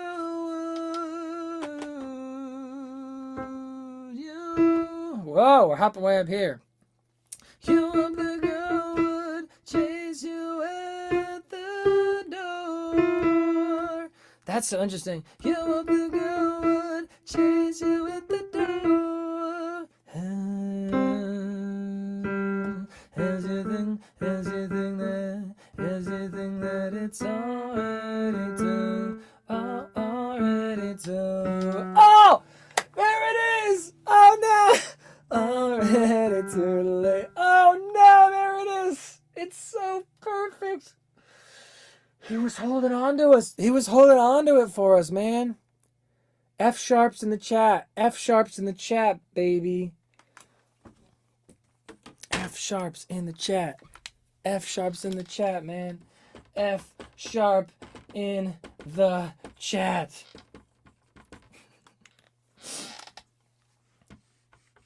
And yet, though, can you tell?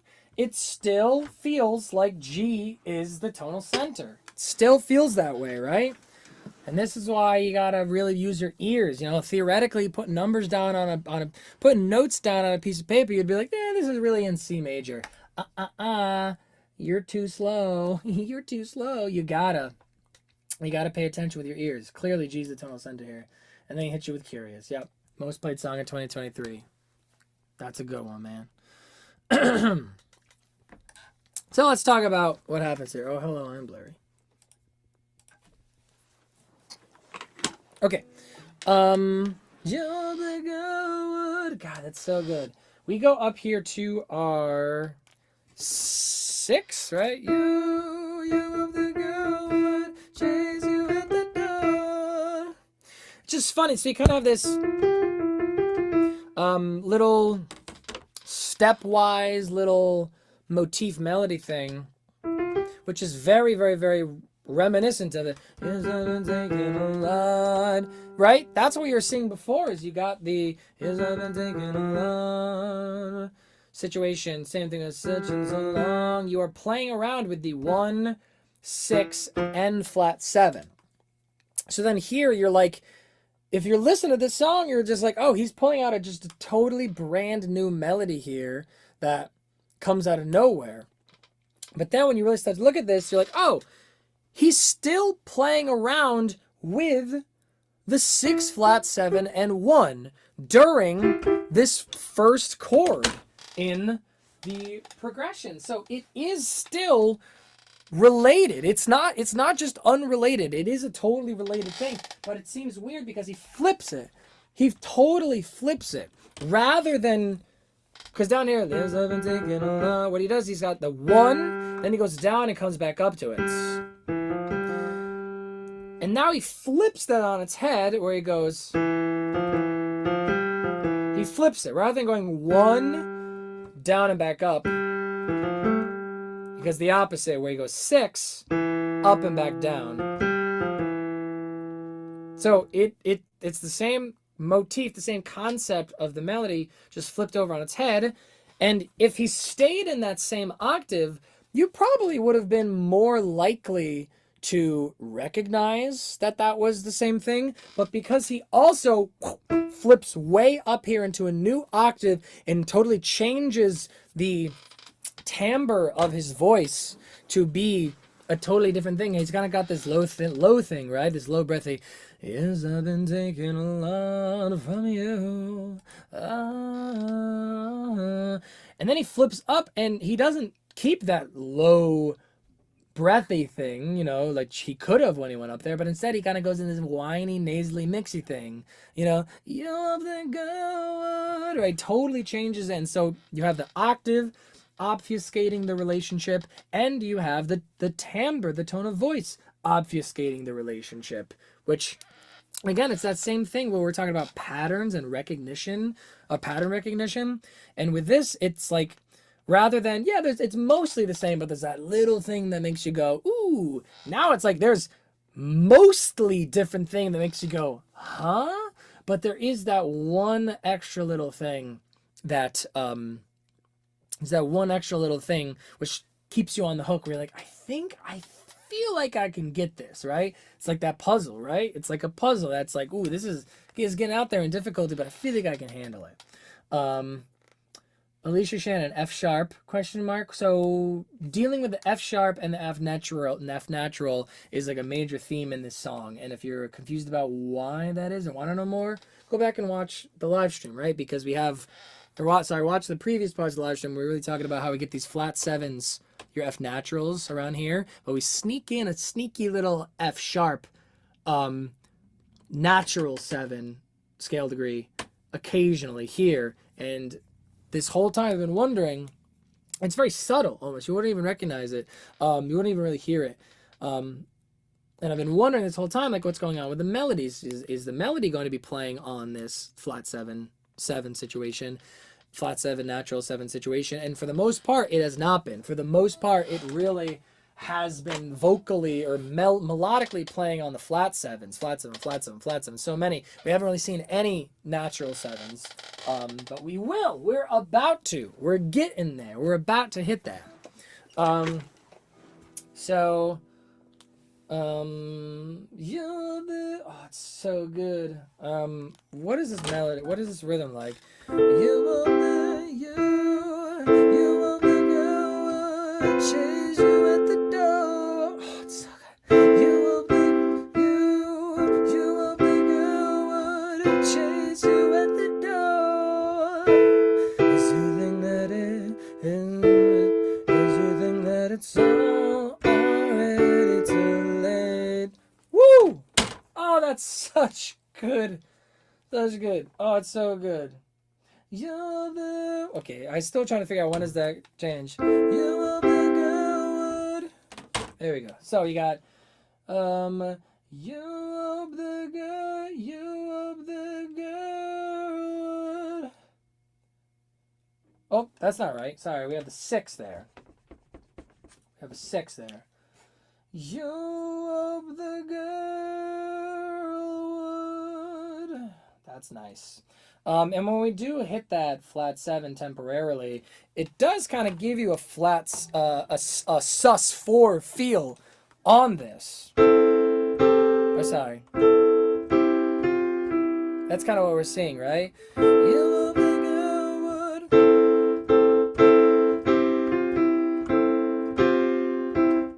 Yeah. Woo! Playing around with those thirds, playing around with those things, they're so good. You hope the girl would chase you at the door. You hope the girl would chase you at the door. Okay, so we do get that whole thing. We do get that whole thing in this one chord. Chase you at the door. Man, I'm realizing now just how similar flats and sixes look.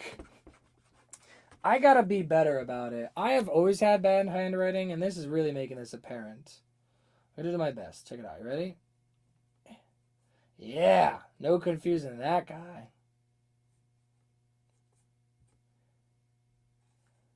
You hope the girl would chase you at the door. As you. As you think that it's on, as you think that it's on. That's so good. And then we come way down in our octave there, right? Way down. As you think that it's on, as you think that it's on, as you think that it's on. As you think that it's already too late. And this is what I'm talking about here. Oh, this is getting so good.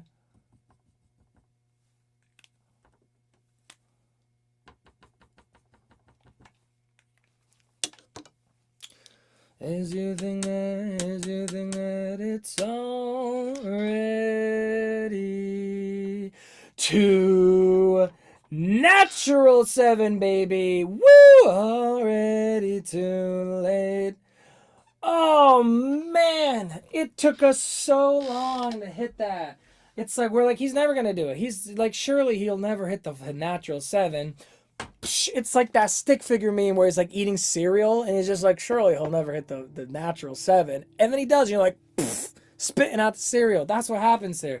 It took us so long to get there. He really was holding out on us with this one. And it works, right? That's that thing. It's like he's really holding off on that tension, on that that I don't even know the resolution, on the utilization of that aspect of the melody here, right? Of the opportunity to do this. The opportunity to use that natural 7 in this one moment where we can. There's only one chord where we are in this whole song. Only one bar out of every 8 bars where you can be used, or he could be using that natural 7.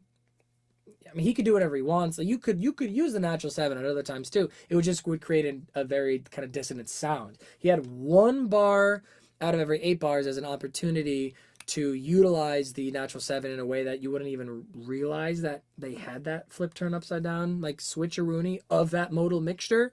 And man, he holds off on it for that's 16 for 20 bars. He holds off on that. And do we not love that part? As you think that it's already too late. Like, everyone loves that part, and I think in part because we've held off on hearing that note in the melody for so long. That's so good. And then he just goes right back up, right? A combination of notes. Yeah, that's the same thing there. Searching for meaning, a combination of notes. Don't overthink it. Don't overthink it. What is that? It goes down to the 3. Don't overthink it. Don't overthink it. Don't overthink it. I'll write that down here. Whoopsie. Don't overthink it. Don't.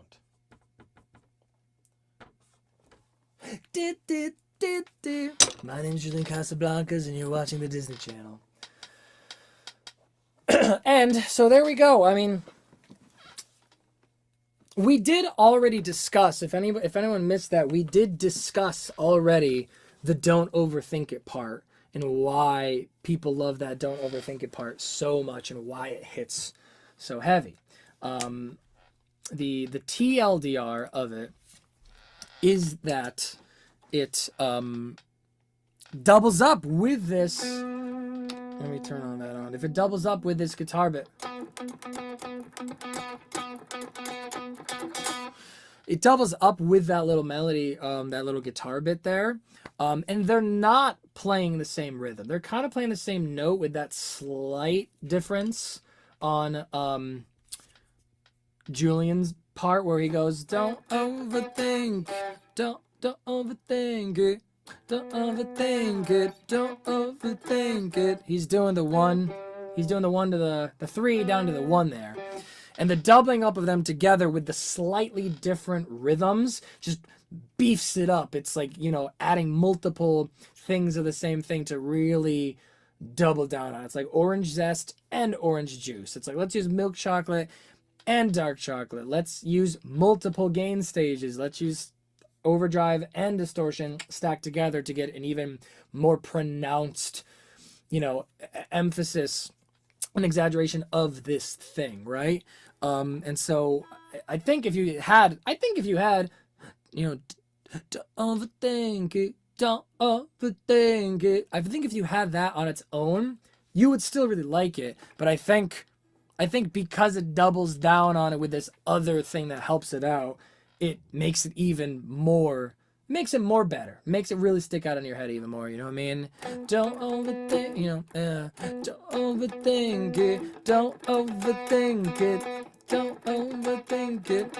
It's so good, right? And we compared it to this one bit in Dreams by Fleetwood Mac. Just, it's not the only time anything like this has ever happened, but it's a very, what's the opposite of oft, right? It's not oft used, right?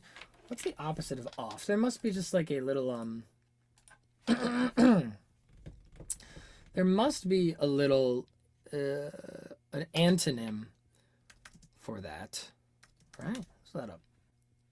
Yeah, seldom used technique in music. It's a seldom used technique in music and in production and arrangement to be doing this kind of thing. And here's one example, you know what I mean? Is the don't overthink it part like this, you know, don't overthink it, don't overthink it. It's so good.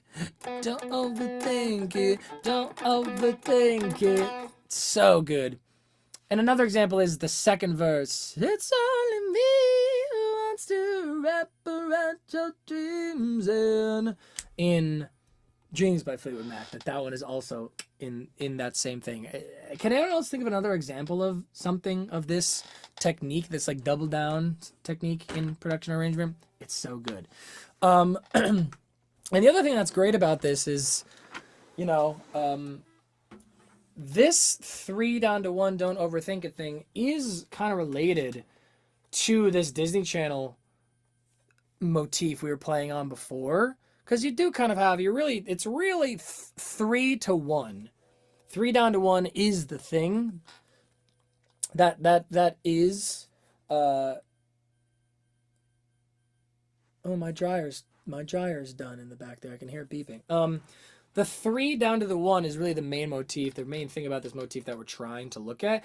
And we have all these different variations of it. They and the and you have and then here you finally have another repetition, another variation of that motif. Don't overthink it, don't overthink it, don't overthink it. And we have the contrast, right? Every other time we have done this little motif, it's been this like legato little thing.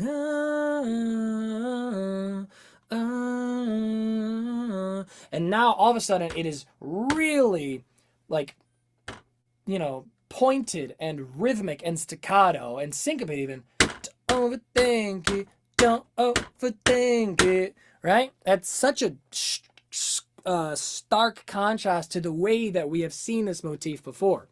And it's great. I mean, we have this beautiful variation where, you know, we got this melody repeating, we have this motif repeating, and then we go and do this different thing here. But we do see this idea of repeating the motif, right? Because these kind of things are the same here. We flip turn it upside down and repeat them again in these 2 times we repeat this verse. And then we have left this, is you think that it's already too late? We have a variation where it's like, okay, the Disney Channel motif, Disney Channel motif, Disney Channel motif. Not the Disney Channel motif, kind of a different thing. Well, slightly related. This one feels like, is how I would describe that one. 171. So yeah, I'm going to call that a variation, not a variation, a change, right? Like antecedent consequent situation where this is like, if this is, you know, A prime, this is B. We finally have a B. And then we go back to the A, but it's like A prime. We change around a lot about it to get that motif. And we've already heard that motif. We've heard that the new aspects of that motif being the rhythmic component of it. We have already heard it multiple times in the guitar. And so it's like this variation, this like, you know, very odd variation on a thing that we've heard multiple times, multiple other variations. It's yet another variation. And we've already gone to a seemingly different unrelated section that is actually related. And then we have changed it and now ended the phrase not with that A motif, but with a totally different motif, the B. And so now we're wondering, are we even going to come back to that same motif at all? Because we're changing things around so much. And then not only do they hit us with that motif again, but they vary it again once more time, even further, and they add a totally new spin on it. So you're having all these things that are, you know, these differences. We're like, oh, that's a lot of difference, a lot of confusing puzzling with not a lot of similarities, a lot of differences, very few similarities. So you're like, are we really gonna see this pattern through? Is it gonna mean something to us? Are we gonna hear it properly? However, that's the killer on this one, is that you do have a brand new similarity in the sense that it is the repetition of the thing that you have already heard in the guitar, not in the vocal melody, but in the guitar every other time. And so it's like your brain, your ear has been prepped for this moment in so many ways, in terms of the motif repeating, in terms of the arrangement of the guitars, the way that they're going, the fact that we've left the motif, but now we're coming back to it, but it's varied even further and repeated twice in a row in a totally different way, that it just totally prepares your brain in this beautiful setup to have this crazy, amazing payoff that just feels so good when you have that, don't overthink it, bow! Like, it is no wonder that this don't overthink it part sticks in everybody's head so much, and so much everyone's like, this is so, everyone loves that part. And it's so good on its own, but it's even better because of how many things have gone into preparing us to have this moment. The amount of, like, you know, similarity, difference, novelty, repetition, situation, and with involving the chords, involving the structures, involving variation, involving not just the voice, but also the other instruments as well, and involving rhythms and everything. That, woof, what a great setup for this climax of the verse with this punchline. I don't know, man. It's like it's like a script. It's a story. It's a movie. It's beautiful. You have this amazing setup to have this amazing scene, this amazing little character moment, this one line, right? It's like if you set up the language, the internal language of a movie or a song in such a way that you can totally give this weight and this beauty to words or to notes or to a scene or to a symbol of something, right? That's what they've done. They've built up the weight of this symbol so much in all these very beautifully intricate musical ways that when you recall that symbol here in this moment, it means a lot to us, right? beautiful. Very, very, very good stuff. Not to mention just the really cool aspect of the modal mixture with the flat sevens and the natural sevens, the F sharps and the sharp and the F naturals. And that the entire time we have this verse, we only get one natural seven in the vocal melody, to the point where you think, like, is that gonna be the climax of the vocal melody of the verse, right? As you think that it's already too late. It feels like it could be, honestly. But then they hit us with, boom, another thing, right? This is a really cheesy, nerdy example, but it feels like it feels like in Rent, the musical, how you have Angel's death and you have the I'll Cover You reprise, and it feels like this big thing, oof, this could be the climax, and then they hit you, bam! Hello, goodbye. You know what I mean? That's what this feels like. As you think that it's already too late. That's that I'll Cover You reprise. And then you're like, and then all of a sudden, you get, don't overthink it, don't overthink it. That's your hello, goodbye. 1-2 punch, double climax that has been set up absolutely beautifully, whereas the one climax is something, the first one is something you would never expect because you haven't seen it yet, because we haven't gotten this natural seven yet. That's so good. And the other one is just like this perfectly executed thing that is a reference, a variation on a motif, on a symbol that has been built up for us in our mind, right? Novelty, familiarity with our double climax here in this verse. Beautiful music, front to back, just absolutely beautifully done. Wow, so good, man. Don't overthink it, don't overthink it. And we haven't even gotten to the chorus yet, but that is definitely going to be it for now. I've been streaming for 3.5 hours. This is definitely the longest one that we've done. And it's worth it, man, because wow, this was some good stuff.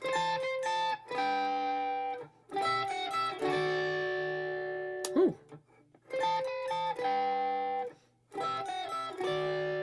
Beautiful, even though he plays it differently.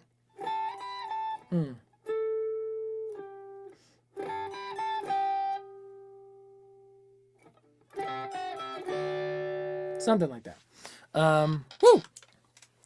That's gonna be it for now, everybody. That is so good. Maybe I'll just like play and sing along a little bit just so we can just end on that. That's the thing I've kind of liked doing a little bit so far, is just ending on just singing a little bit with what we've learned, right? So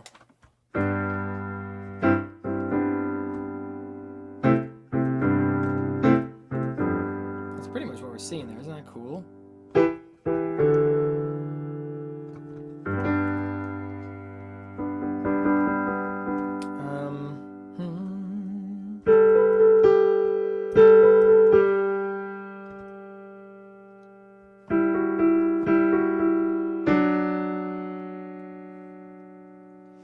That's the album version, but then on the live version, he plays it differently. He goes,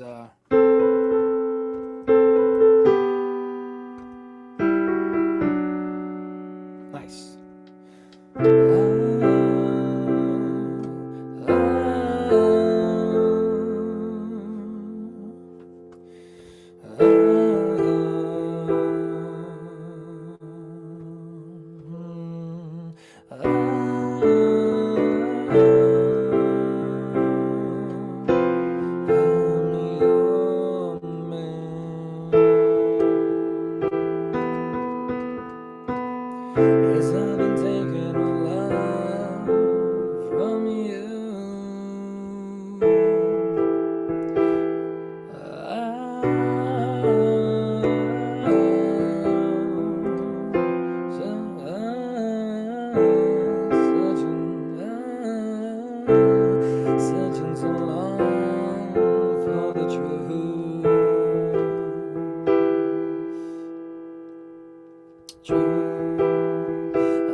Don't overthink it. Don't overthink. Don't overthink it. Yeah, etc. There it is, everybody. We've done it.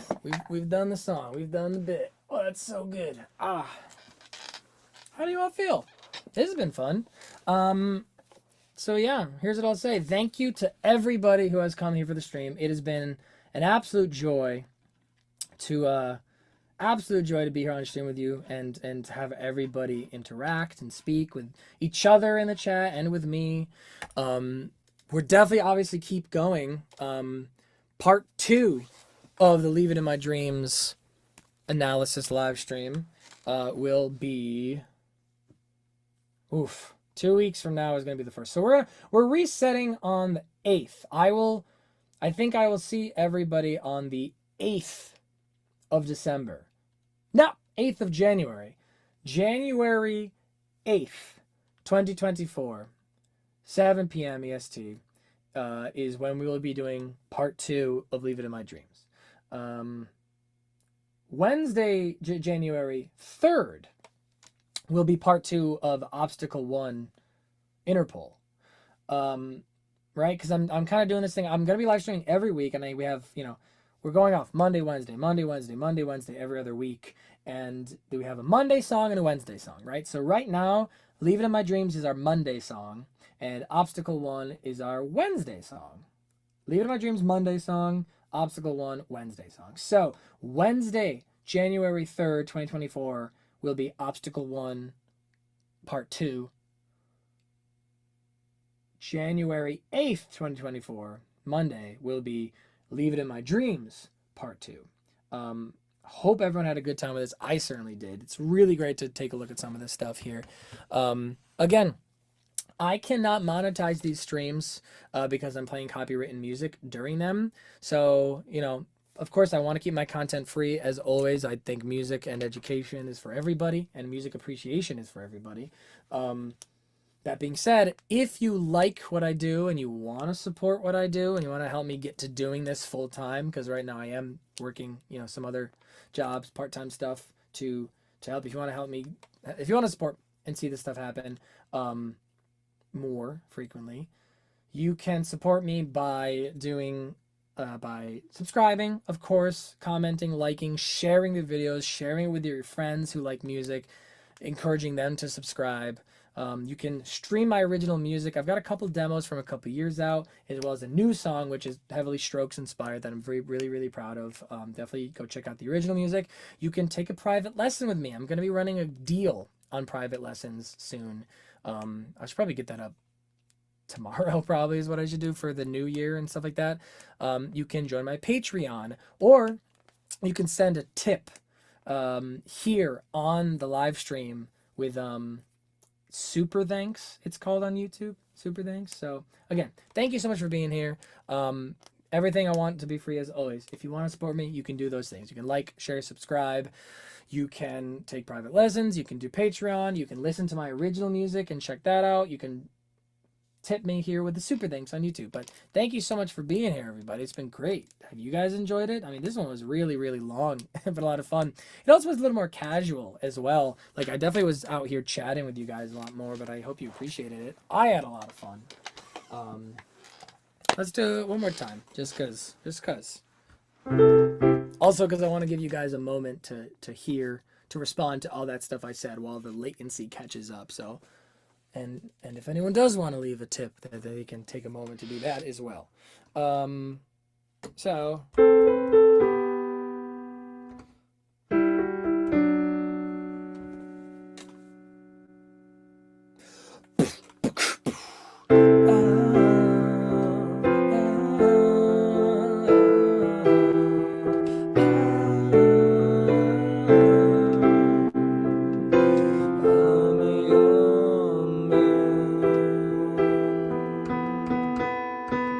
Yes, I've been taking a lot.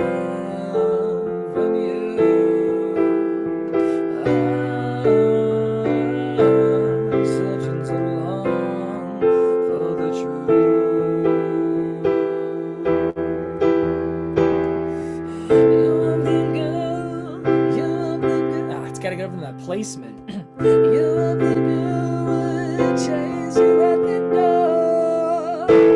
Is you think that it's already too? Yeah. Is you think that it's already too late? Such a meaning, a combination of notes to overthinking, overthinking. Yes, there it is. Thank you, everybody. See you Wednesday, January 3rd for Interpol Part 2, and Monday, January 8th for Leaving My Dreams Part 2. Yes. Thanks for joining. Bye, everybody.